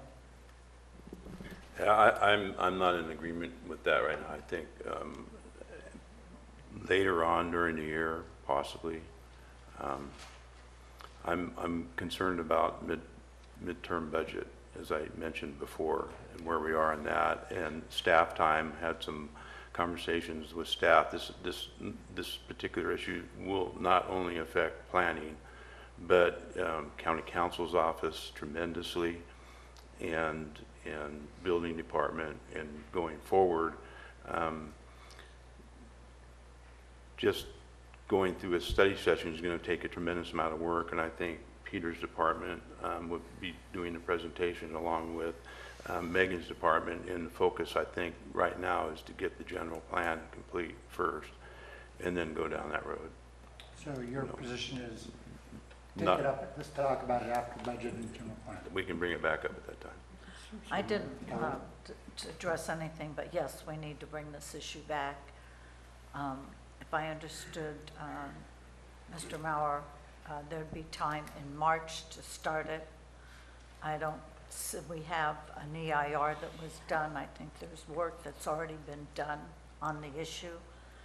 And from my position, I don't think it's something we need to drag out forever. It was very divisive in the county. It's a very emotional issue. I'm just saying, let's bring it back. Let's address what we can, not only for our sake, but for the sake of the people that were involved in the issue. If the board agrees to bring back regulation, then it lets the growing community know that they can start proceeding. And if we just sort of drag it on, then it's dragging them on, because I think what we did was very disingenuous, and I would like to see it rectified. And I understand what Supervisor Mills and Toffenelli said, but, you know, we're just sort of kicking the can down the road till after budget and moving into September, October. And if we're going to do it, let's do it. And if there isn't support to do it, then let's put a ribbon around the issue. And I think, based on what Mr. Maurer said, he could be involved in this in March. Another option would be that the county contract with someone to be the project manager of this topic and take it out of, you know, county council and the planning and the building and environmental health and the sheriff and the shopping list of departments. I'm very respectful of staff time, but that could be another option. So that's why I'd like to bring it back in March, because the kickoff of it would have to come from those that were involved with it over the last 2 or 3 years. So I'm pushing for March. Okay. So we got I'm in favor of bringing this back to the board. I agree with you. I think it'd be good to have somebody come in to help coordinate. I think it would be a relief to staff to have additional help. And I think getting on with the question, asking a series of questions, getting on with this, that people can plan out their lives and make decisions accordingly. That doesn't mean we're going to get that wouldn't mean that we're not talking about an ordinance. We're talking about a series of questions on whether we want to move forward and see if we could educate ourselves a little bit more. So 3-2 on that one. It's a tough way to go into a study session, but we'll circle back. Mr. Chair? Yes, sir. And what you're speaking of is bringing this back as a study session. It's a study session, Thank not you. an ordinance. Thank you. I want to ask the questions, what worked, what didn't work, and what suggestions do people have. Next one was Public Works, CIP Solid Waste, Butte Fire Roads, which, any thoughts? We had a conversation with the Public Works Director just earlier about making a presentation next week on CIP for Public Works. So I don't know if maybe we should look at what he's going to bring forward to us at that time and have that some discussion at that time to see whether we want to go forward with the study session after his presentation. He may fully cover all of our questions at the time. I think so too. I think let's see what they come up with, but certainly items that I'm lumped into Public Works, and I know you're not responsible for all these, Josh, but you know, solid waste, Butte Fire, PG&E settlement, that's probably not in your presentation next week. So if it's all right, I'd like to broaden that out. That's fine. Supervisor Moss? Solid Waste, Supervisor Oliver and myself did go before the Water Board, Water Resources Board regarding our issues of notices of violations that stretch back for literally years. And we are now in compliance. And any supervisor would like to have the updates on the direction that Brian Moss has taken on it. It's spectacular what has been turned around. So I don't see a real issue with solid waste at this time. And I know that you're going to be on that board as well. So it's just a matter of dealing with Paul Wells, or Paul, I forget his last name, regarding the many pieces that are still there. We're on a Gantt chart. So we have timelines that we're expected to accomplish certain goals, and those are being met. That's one of the things we agreed to when we had that meeting. And so they're pleased with our performance at this point. I don't see that, other than, you know, the board looking at the long-range shutdown of a cell and how do we maintain Red Hill and its closure points. Those are the kind of things that would be the only real issues that I think we could deal with as a board level for solid waste. Supervisor Stopper, you brought this up. I concur with Dennis on much of it, although I think how we're going to proceed on the closures and where we're going with that should be set up for a study session, because that's a very broad subject, and that would be part of our, let's say, 4-year plan on what, or 5-year plan. So on and so forth. I mean, I'm just throwing an example out there. You know, we need to start planning farther ahead. Okay. Supervisor Toth now? Well, Brian's kept me in touch in the loop on everything that's going on. He's done a tremendous job. Dennis is correct in where we stood when he first took that over. As far as notice of violations, he's cleaned up tremendously. But the 5-year plan, I think is a valid, Supervisor Stopper has a valid point in it's going to be, it's like Rebecca telling us about an unfunded liability that's going to hit us at some point. This is going to come forward, and we need to have a study session on what's the best possible avenue to get where we need to get. Is it a 4-year plan? Is it a 5-year plan? Is it a 6-year plan? Where we're going, because the contract with the current waste disposal company was to alleviate some of the amount going into that cell to expand the life on it. And I think during the study session, we need to look at that. It's been, what, 3 years now, 2 years now? How effective has that been for us in going forward? So I'm in agreement with. So we'll take out the CIP part of that. We'll have to merge these things all together into some plan. So there's a general consensus, we could talk about Butte Fire, road monies, the settlement, CIP, if we have to CIP, but certainly the long range, what is our vision for our garbage in our county? There was so that one, yes. Policy, we discussed policy, TIG once, infrastructure, county codes, purchasing, housing, that's a pretty broad basket. Well, if I can, Mr. Chair, I think Kristen Brinks is going to be bringing something to us. I think you're aware of it on some of the housing issues, low-income housing issues in the county.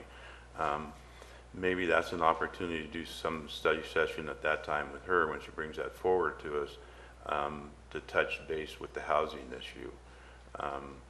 And then going forward with the policies and infrastructure portion of that, we could separate these out and maybe do that as a whole at a different time. But I know Kristen, relatively quickly here, is going to be bringing something to us. Yeah, I think policy is covering a very broad spectrum. Yeah. But what this board should be focusing on is not processes, but policy issues. And when we see the breakdown of processes, we should be looking to why did those breakdowns occur and what policy adjustments need to be made to facilitate the end result that we're looking for. This is something ISO 9000 auditors do on a regular basis, is when a piece of equipment isn't manufactured right, how do I get it to be consistent every time, that it looks the same way and acts the same way. So I think that that's part of our role, is these policies. This needs to be an ongoing discussion. It isn't one and done. It should be a consistent, continual discussion. When we look at things, we should be looking at it from a policy perspective, and just the board agrees to do that as their primary goal.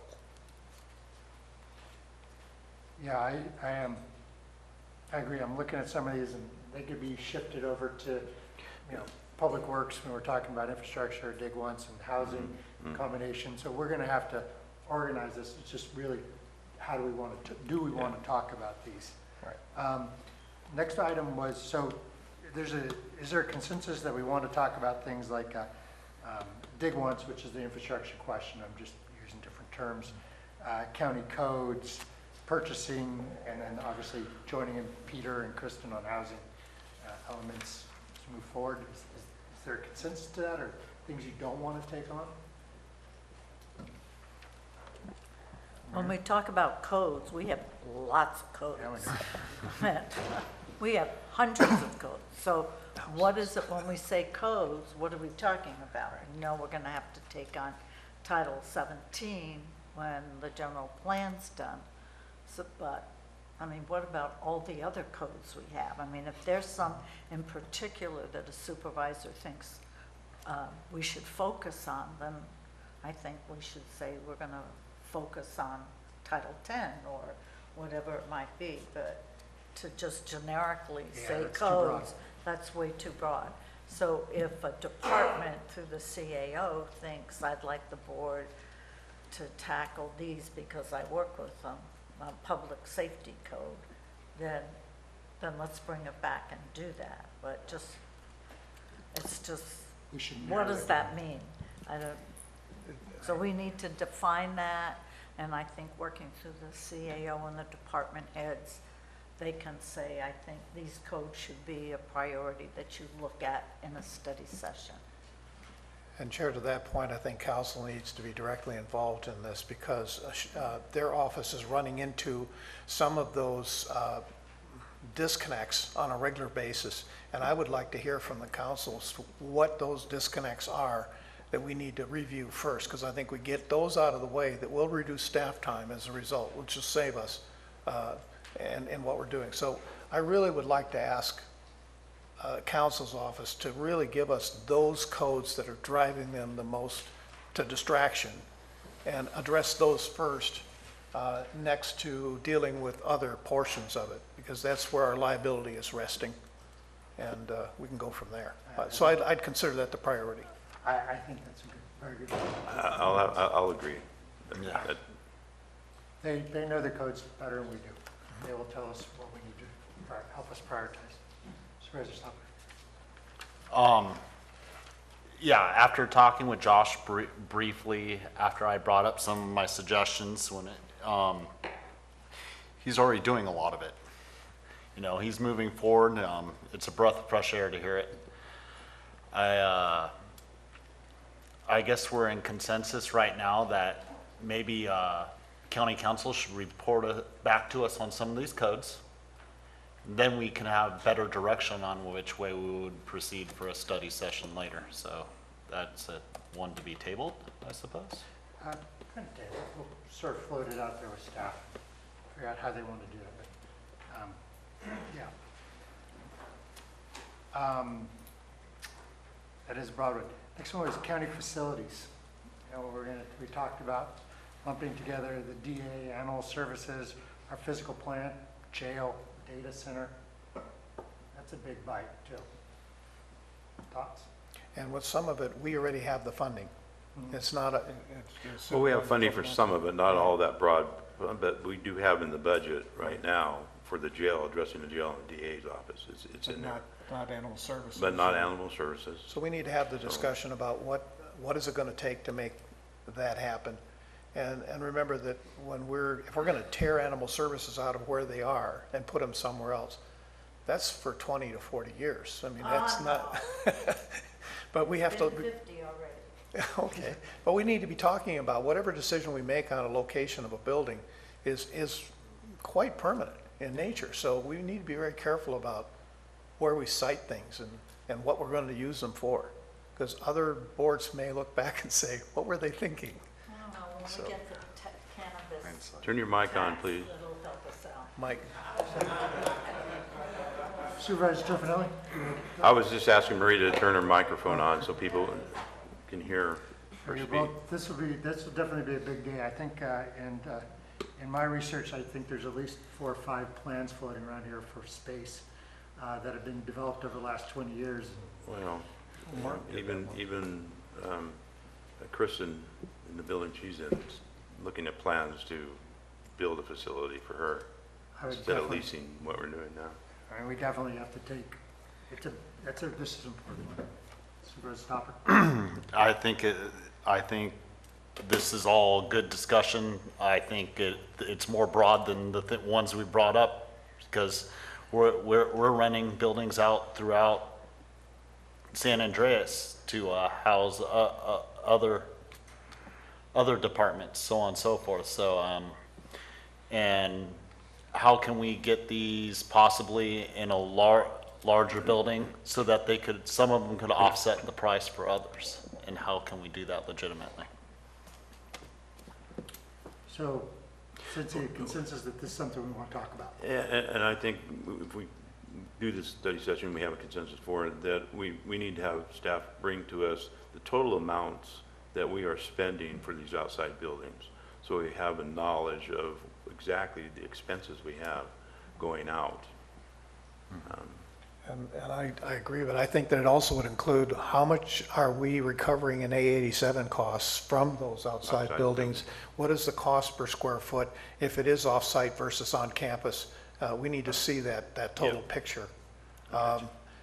If you look at Tuolumne County, their buildings are scattered everywhere. And that creates a problem, because getting from one department to another is a mounted challenge at best. So we should always be looking to try to bring our services into a common location rather than keep them pushed out. Okay, so everybody agrees this is something we need to talk about. Next one was county fire issues, code, fire marshal, emergency preparedness. That includes things like addresses, volunteers. Again, another really broad topic. Water tenders. Okay. I'll just be very clear, I'm a yes. Against? A yes. Oh. Let's have a study session on all those items at one time. Anybody? Yeah. Else? Yeah. That makes it easy. It's nice to have the easy ones. There was discussion about budget, long-term planning, retirement. Do we want to include that? Do we want a separate standalone study session, or do we want to include this part of our budget discussions? What's the thoughts of the board? Well, that was the question I asked the auditor. Didn't it seem like, and she felt it was separate from the budget process because it's a policy issue, it's not, you know, moving money, approving items. So I'd take her recommendation to have a study session on priority-based budgeting, and maybe we could also include, what was the second? The second item was on the unfunded liability. Yeah.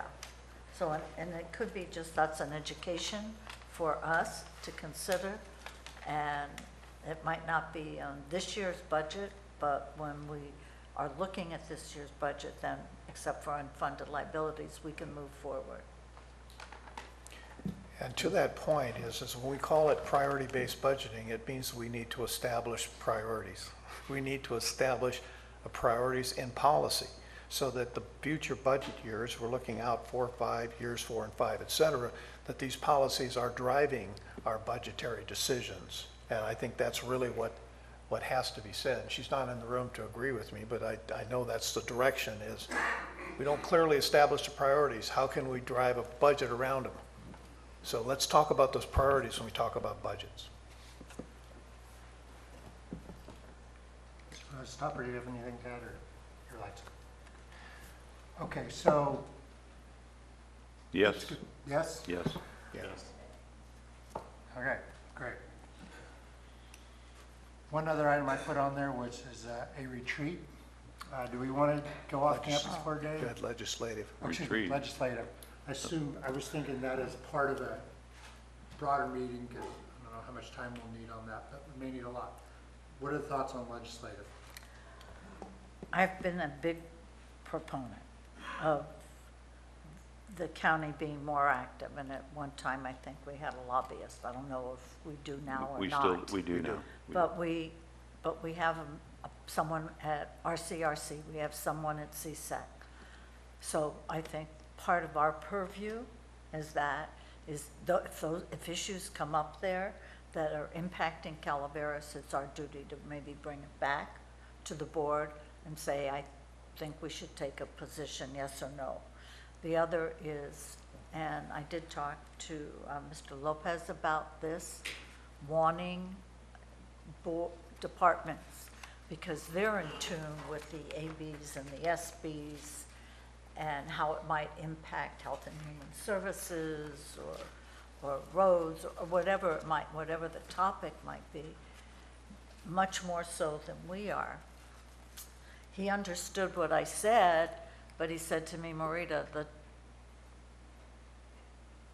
departments are just surviving doing day-to-day work and getting it out, and now you want to put something else on them. So having a study session makes me think, what are we having a study session for on that?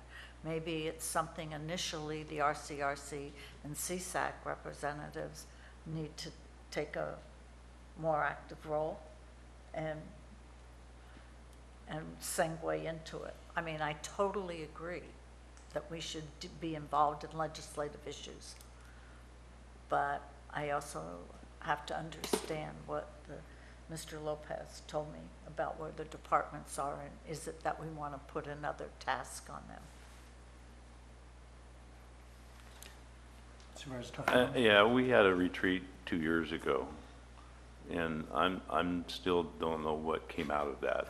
It was 2 days, and we spent a lot of time and had department heads up there for 2 days, and I'm not sure whatever happened or what we got out of it beneficial. So if we're going to talk about this type of thing, then we shouldn't do it hastily, say we're going on a retreat. I think Marita's right. If we're going to do this on legislative things, that we need to gather information from RCRC and CSAC on issues that are affecting our counties, and do it in a way that we get production out of this retreat thing, so we're not wasting time of our department heads if we're going to involve them in it. So, And I think that our representative at CSAC and RCRC can definitely feed back to the rest of the board in their report out those issues that are in the pipeline. And if we feel we want to take that on, and a specific issue on, and make a policy statement or take a position, that we could then agendize it to have that discussion. That isn't going to take a whole lot of staff time to do it. It's just a matter of writing a letter of support or opposition to a specific legislative proposal. So that's the direction, is monitoring all of this legislation. And you're right, CSAC and RCRC are doing that. Let's get some type of a consistent report to the board on some of those issues so that we know what's there, what is the status. And you can go on the website and you can see, is this in committee? Has this passed out? What committee is it in? And if we need to send someone up to actually give testimony, then that would be the thing to do. But we have not done that. And I think that we're remiss in our responsibility to our constituents and not going up there and making our voice heard. Okay. I agree. I agree on the CSAC and RCRC. I think Supervisor Tovenelli has a good point. I too am confused at what we did a couple years ago. Might be something we want to revisit, and all these can be revisited. I mean, if there's things that come up that we need to deal with, we have a new CAO on board, and they want to get together and talk about this, we could take that up. Are there other thoughts about the retreat, or is that sort of where everybody's at? Or I don't want to repeat what everyone's already said because I concur with them. I just think that it would be the best use of people's tax dollars, not just to go on a retreat for it being a retreat. We need to focus and get some work done while we're there. Okay. Mr. Chair? Yes, sir. I don't know where it would fit in the 7 things that you brought up and what of the 7 where we're going to go with them. But I think one issue that came up before this board or the previous board that's going to affect not only the 3 that are here from the previous board, but the 2 going forward. It was the code concerning the BOS salaries, and whether we need to do a study session on how there was many ideas going around what to base it on at that time in order to erase some of the liabilities that are happening. So I think it needs to be included somewhere in there or brought back sometime on its own as a study session so we can have those discussions on it, because it's going to affect everybody sitting up here right now and in the 2 that left from last year. And I think the 2 that are here need to understand that and go forward with the knowledge before we make a decision on that, because it needs to be addressed. Probably very soon, and the reason I say that is simply because if we're going to make any adjustments, we want to be able to prepare staff for those adjustments in our next budget year. So the sooner we can have that conversation, I think it would be an advantage to the staff to know what those constraints are. I think that perhaps since 3 of us are most intimately aware of some of our challenges, this might be something that, rather than even have a study session, just direct staff to begin the process of bringing that back so we can have the discussion on the board. I think you're correct on the timing. I'd agree. CAO. Oh, excuse me. No, we're gonna bring that back to the board, the compensation issue. No, well. Is it study session or is it? It's gonna be as an action. action. Oh, Action okay. item. It's going to be a regular action. Okay. I would pull for an agenda item. Supervisor Tovenelli? Yes. Supervisor Stoffer? Sure. Supervisor Mills? Yes. Kelly? Yes. Garamendi, yes. So, folks, we got 6 items that sort of fell out of that, and how we're going to package each of those things together. Yes, Maria? There were some other items that the public brought up I want to discuss. Sure. The one was the settlement agreement and what would happen to it. to me, that should probably just be an action item. Am I missing something on that? or- I'd like to discuss it. I mean, we could bring it back as an action item, but I think that we ought to definitely set aside time for that, because I know that we have to talk about, you know, I have that included under item number 3, Public Works item. And I'm hoping we could take that one on sooner than later. It's just, would this be also an opportunity, when we discuss that, to establish some clear policy direction from the board? Not that a future board might not override it, but that this board already has some policy in place as to how that money would be allocated and what its purposes are. So we don't consider this a jackpot or a lottery winning. It's not. And so if we understand and the public understands why this money's in place and that this board agrees to use it for those purposes, I think that clear policy statement needs to be made from here so our staff and everybody else understands. I agree. And maybe we could bring that back Am as I- an item. As an action item, not as a study session. I think we can do that. I know that. I'll defer to you No, and the I think CAO, but and I'd like to work with Public Works, who's got the lion's share of the lift that they've got to do. So we could get together and figure out what the right way is. If this is Okay. something we need to discuss, we'll just agree that it's a public study session or an action item or some form thereof. And I have one more that I, was, I'm sorry, just weighing in on the subject, I'd prefer a study session first before we brought it back as an item. Okay.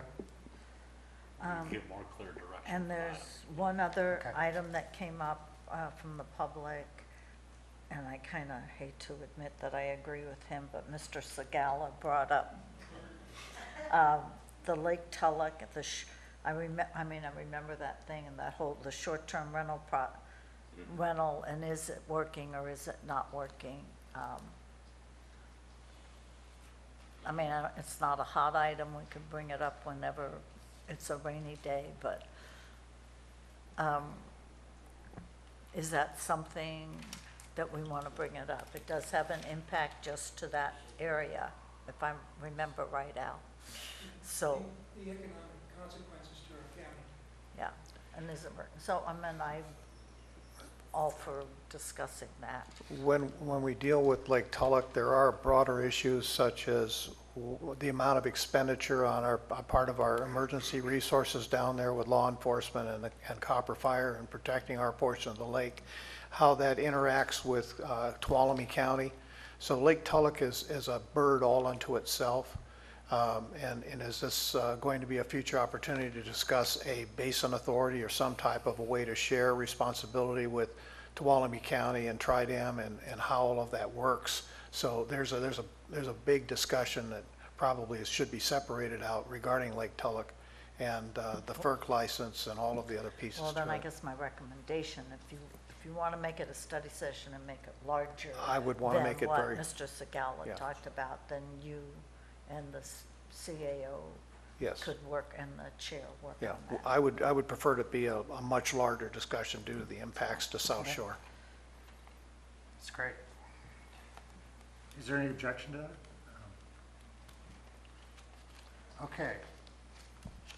So we've got seven general buckets to work with. Lopez, do you have any thoughts? Thank you, Mr. Chairman. This is a great starting point.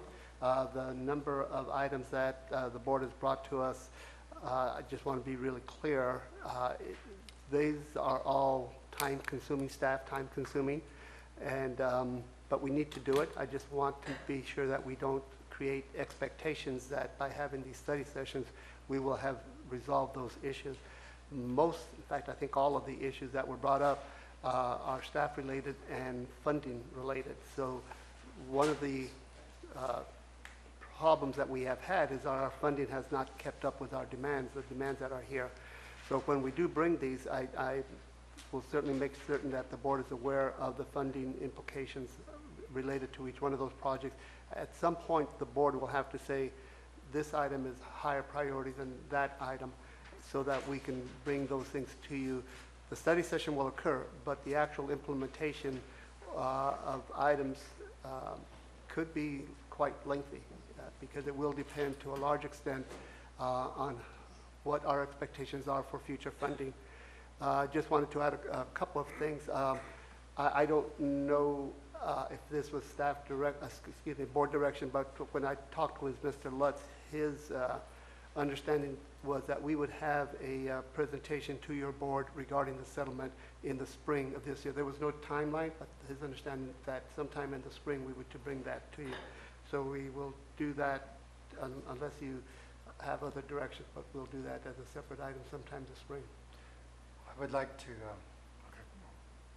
I think, and there may be some some related issues related to these 6 or 7 study sessions that staff I know is already working on. We'll continue to bring those separately because it's being done, but it'll connect to the study items that you want to have brought to you over the next. Honestly, I don't know whether we're talking several months or possibly all the way through the year. There is a lot here. There's a lot of effort that will be required to bring them to you. And I won't be here, hopefully, but the county administrator is going to have to weigh his demands. But we will be responsive to your direction. We certainly will be. I just don't want to create the expectations that we're going to resolve issues just because we study them. I think. So we've got these items.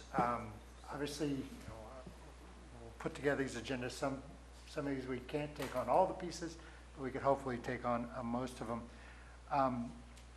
I would like to propose that in conversations that we talk about the public works section probably sooner than later. I want to talk about timelines now, mostly because everything we could plan in the winter allows construction to go through the summer. So I guess my question would be when we talk about Butte Fire, roads, when we talk about the CIP and even the solid waste piece, is this a good time? When would you guys like to see it? We want to see it in the winter, spring? Let's put them in quarters: first quarter, second quarter, and third quarter, fourth quarter.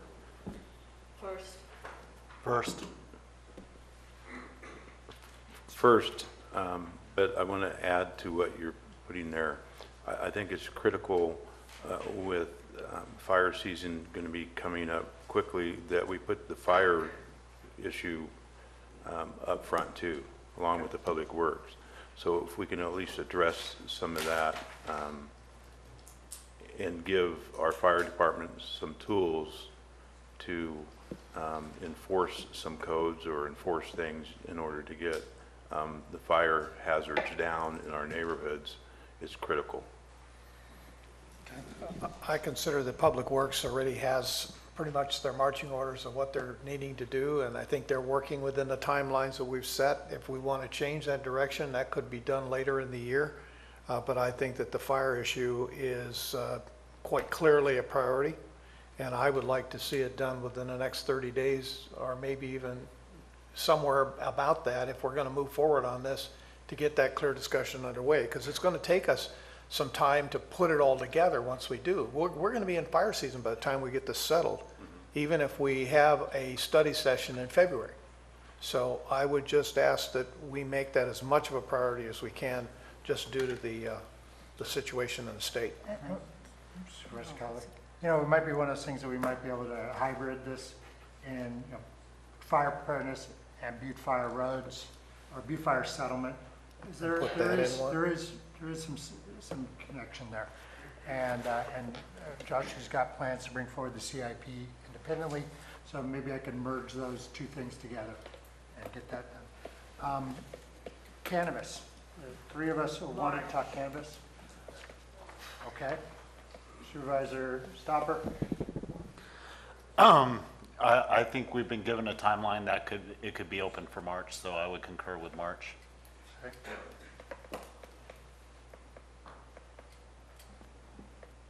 Counselor? Just a quick question. One of the problems that staff has faced as it relates to the cannabis issue is who is the point person and who is taking the lead and bringing the study session before the board. And so, you know, certainly if the direction from the board is that you would like the study session in March, certainly staff would be, you know, willing to do that. The question that I would have is who?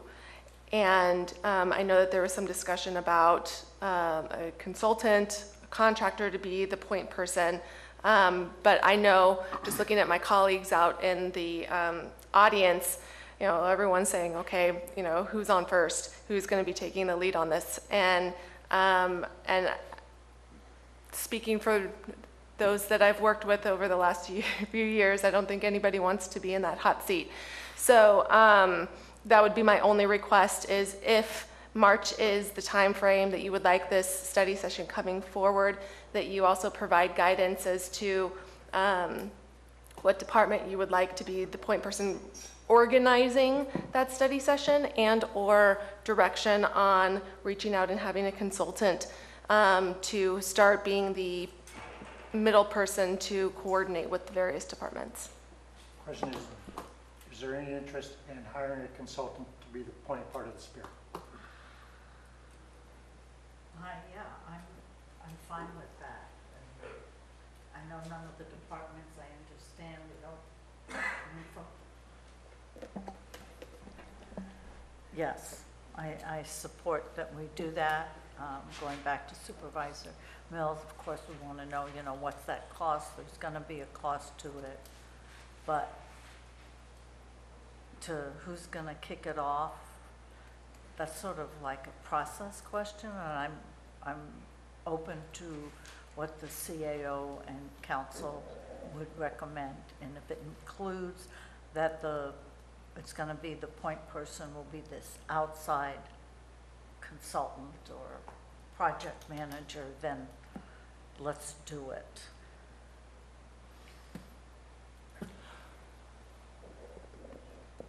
Supervisor Stopper? It took a conglomeration of departments and everyone working together to get the original one going. Now hindsight's 20/20, so I'm going to move on to the new one. Where are we getting the money for this outside person? First of all, I think it's a good idea, if we're going to do it, to take some of the load off some of the departments that, you know, have some of our higher priorities in mind, per se planning. But we need planning, we need council. You protect us and know the law. We need land use and zoning comes from planning, and so on and so forth throughout the county. So it's going to take a conglomeration in my mind of departments working together to move forward. Hiring somebody to mitigate that, I think, should be part of the discussion of the study session. And I'm going to agree with that. We still haven't had midterm. We don't know where we're at. You're talking about spending money. You don't have any idea how much money you're going to spend. We're not talking about, you know, how much is it? What's it going to cost? Where's the money coming from? I think all of that, if we go forward with that, if this study session goes forward, is that we need to discuss that at that time. Yeah, it all comes down to budget. It's great to have projects, but my concern is do we overload staff with all of these goals that we're trying to set to, you know, to some degree, because they're listening to what we're saying here, and you know, they're going to go to sleep at night, or are they, as a result of all of these ideas as to how they can accomplish it. It isn't they don't want to, it's just how do they accomplish it. So I don't want to be in a situation where we're giving them even an expectation that they're going to be able to have to do something which would put them in a position of overload. And so the budgetary restrictions, the staffing restrictions that I know with planning, you don't have a full staff right now. And you know, that's got to create some issues as well. So even if we hire from the outside, how familiar are they with? So these are all part of the questions that have to be raised. And I think that the planning and having a study session should help to ferret out what those are and how to accomplish it. Again, my concern is moving too quickly, creating something out of emotion. I would rather that this board not be in a hurry, step back and look at look at the whole picture and the results, not only here in this county, but in other counties as well, and say, we don't need to create a new apple here. The apple's already been built. So that's why I'm looking at the study session and saying, if you're going to do that, let's come away with what are the expectations and not make any decisions today to hire consultants and start heading down that road. So no on the consultants. No, not at this time. Okay, there you go, Counselor. We had so we'll take that on and there's consensus for March. We'll take on the policy. When do we want to see that? That's the infrastructure, dig once, codes, purchasing, what staff comes up with, housing. What quarter would you guys like to see that? I see that as being done right after the budget. Okay, so Q3? We do budget in September. We actually do an adoption in September, but I'm just saying You want it sometime mid-year after or June, sometime after June 30th. So Q3 or 4? Yeah. I agree with that. I also think that it needs to be a continuous thing addressed. It's not gonna all get done with one session, and, you know, different things will come up in the future. I think Q3 is excellent for it, as Peter discussed, you know, that a lot of that follows after the general plan on certain issues, so on and so forth. Sounds fair. Physical plant, DA, buildings, jail, when would you guys like to see that? Well, we've got a full plate, I think, between now, I think sometime in the same time after budget. Q3, Although we do have money in the budget, I think we have a committee, excuse me, light's not on. I think we have money in the current budget, and I think we have a committee working on it, so maybe we can at least have at some time on the regular agenda be brought up to date on where we are currently, and then maybe do a study session, and that, I'm talking about the jail currently, the old jail, and then the study session sometime after budget sometime. I agree. I think that we need to hear, especially the new members need to hear the space planning discussion that Mark and the rest of his team put together as to where are we at in those timelines as what the recommendations were made. And the new budget is going to help to drive how quickly we can move with those timelines. Okay. Does that work for everybody? All right. We discussed fire marshal and preparedness. I think Supervisor Tofinelli and Mills were saying, want to get this going sooner or later, move it up to Q1, have that discussion. So we're talking February. Please. Okay. Budget, long-term planning, want to do that before budget or after this year's budget? Don't put this on staff right now. I think let them get through the budget. After September, when we do the final adoption of next year's budget, so we could be looking at October, November, or something like that of this year. I'd like to see it sooner if we're going to change the way we do the budget. Can you turn your microphone on, please? Thank you, Mr. Tofinelli. Let's straighten you out, Marita. You come sit over here. I'll move. If I understand what Rebecca said, is that not something we would want to be attuned to as we go in the budget process, so we can at least be thinking that way when we set budget? That's all. CAO, would you like to weigh in on this? Mr. Chairman, board members, I think it would be extremely difficult to try to make the transition for the 1920 budget. I would recommend that we proceed with what we've done and recognize the board's direction so that as we're doing the 1920 budget, that we start looking at how we can bring in some of those other ideas, if at all.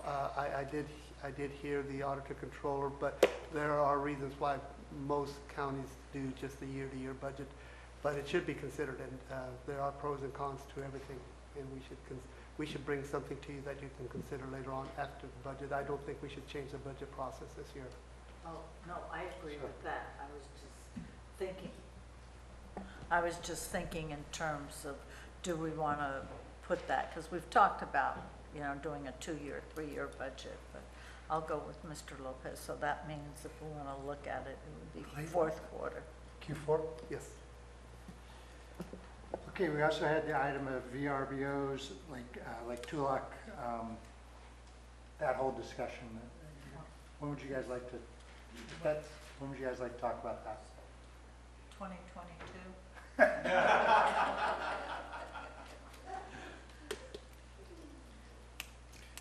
Well, I think my recommendation, because Mr. Mills brought up several things he wants included, that, you know, he maybe package something. I mean, it's not a high priority, but it's something that sounds like he would like to deal with, and Mr. Segala brought up. I think it's appropriate to review a policy. Thank you. The issue is that there's a lot of groundwork that is currently being done in the background with Trident, with Tuolumne County, on this issue, as well as with local people in the community. So I think that if we have a discussion about Lake Tulloch, it has to be a very robust one surrounding all of those issues, and I see it as something for the fall of this year, not earlier. It involves just one area of the county, much like, you know, the roads and trees in District 2, but it's not a life safety issue, so it can go over until Q3 or Q4. All right. Ladies and gentlemen, that was a lot of discussion. Let's close up on lunch. Is there any further thoughts you guys want to take as far as we set the agendas for this next year? I would like to discuss the possibility of doing closed sessions after the board convenes in the morning to allow us to have a longer time frame and not be pushed into that 1 hour number. I've seen consistently where we're late coming out of a closed session simply because of discussion. And if we had those closed sessions after our regular board meeting, I think it'd help in getting everything accomplished in a seamless way. Thoughts on that? Mr. Lopez, what are your thoughts from your experience? Mr. Chairman, Supervisor Callaway, my experience has been with those areas, those counties where they time things. Certain things are timed and certain things are set for an afternoon, so you can't discuss it before then. And there's normally a break there. It often occurs, and that's the time board members have gone into closed session. Having it after the regular completion of the regular agenda it would work for the board. I'm not sure how convenient it is for the public that's here to make their points. But having it sometime during, there's no reason that I'm aware of why you couldn't take a time that you prefer, where you feel that there's an opportunity to take an hour or whatever it might be in closed session. It's really your preference. There's no regulations that I'm aware of that says you do it at any particular time. Right. But I understand how it can be difficult to have it at 8 o'clock and go till 8:30 or something, because then you have a number of people here just waiting on you. It might be one of those. It might be one of those things that we, if we have to do it in the morning, because it pertains to what we're doing later on that day, we'll do it in the morning. But I agree. I mean, especially on issues that are complex that we need to have in-depth discussions on, we can move it to the end. I think that's a good place. Because I've sensed we've been crunched at times trying to get our discussions completed in the time window, and if we didn't have that time window, I think it would lead to better discussions. And I think it's respectful to the people. Could I just chime in real quick for clarity? I don't disagree, not that my opinion is whatever on this, but I don't disagree with the board coming back late and having to provide updates to the public. We're running 15 minutes late, we're running 15 minutes late, whatever. That can be problematic. My concern would be with consistency. At this point, you know, whether we have closed sessions start at 8 or 8:30 is sometimes an issue. So I think it's important, and especially for the public, that we provide a consistent time that closed session is. And whether that's at the end of the meeting, whether that's at the middle of the day, before or after the lunch break, whatever that is. Excuse me, that we're not doing more public comment. It's a point of order. We don't, public does not make point of order. that we just provide something that's consistent. We may be off topic. Okay. Yeah, We're we saying are. that. We so- are, we're actually in an Yeah. agenda item here. Yeah. Yeah, we're moving on to another agenda. I just brought it up and it looked like it morphed into something. Exactly. And I apologize if I was abrupt, but the new rules are no longer points of order from the public. The rules that were passed back in September last year. And, okay, so. I'm sorry, I still have one point of clarification. So if we are talking about study sessions on the third Tuesday, that those are the days, I am still unclear as to whether there will be regular business on those days, or if they will be, if departments will not be allowed to put items of regular business on those days. I would propose, and subject to agreement by the board, that we hold those as study sessions. If there's emergency items that we have to take up, clearly we're going to take them up. But I would rather not start loading up those days.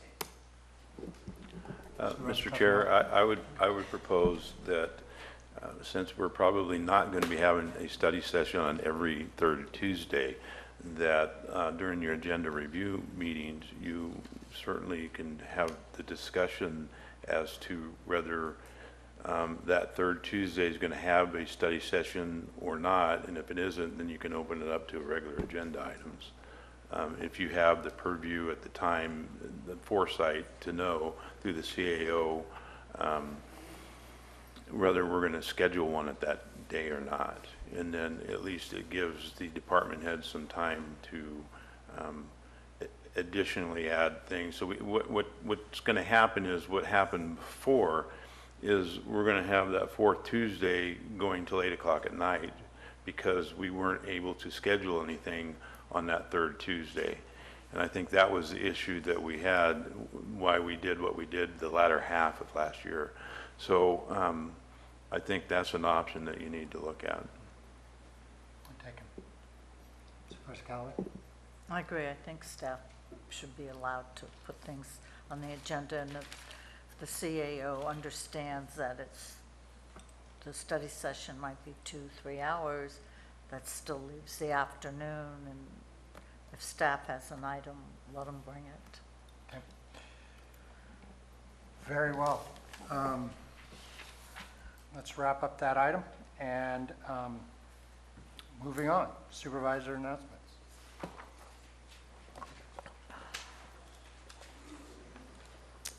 In compliance with AB 1234, chaptered as Government Code Section 53232.3D, board members shall provide brief reports on meetings they attended at the expense of the local agency at the next regular meeting of the legislative body. This report is required to include meals or meetings attended for which there has been expense reimbursement, such as mileage, meals, lodging, etc., but may also, at the board member's discretion, include any other meeting attended by the supervisor on behalf of the county. Supervisor Tokunova? I have nothing to report, Mr. Chair. Supervisor Stopper? I have nothing to report, Chair. Supervisor Mills? Last Wednesday, I attended the Groundwater Basin Authority meeting in Stockton. This is the one that I reported out that we're going to be holding that public comment period in Lockford tonight. So again, anyone who lives south of Highway 12 and west of Highway 26, please be aware you will be affected by that plan, and your input is critical to whether or not to the level at which Calaveras County is going to be participating. We are required to participate. It's not an option. So I just want your awareness to it. Thank you. Supervisor Callaway? I'm going to be interviewed by the Calaveras Taxpayers Association. I have That's nothing. a Hatfield and McCoy. I have nothing to report. CAO Lopez? Council? Very well. This meeting stands adjourned.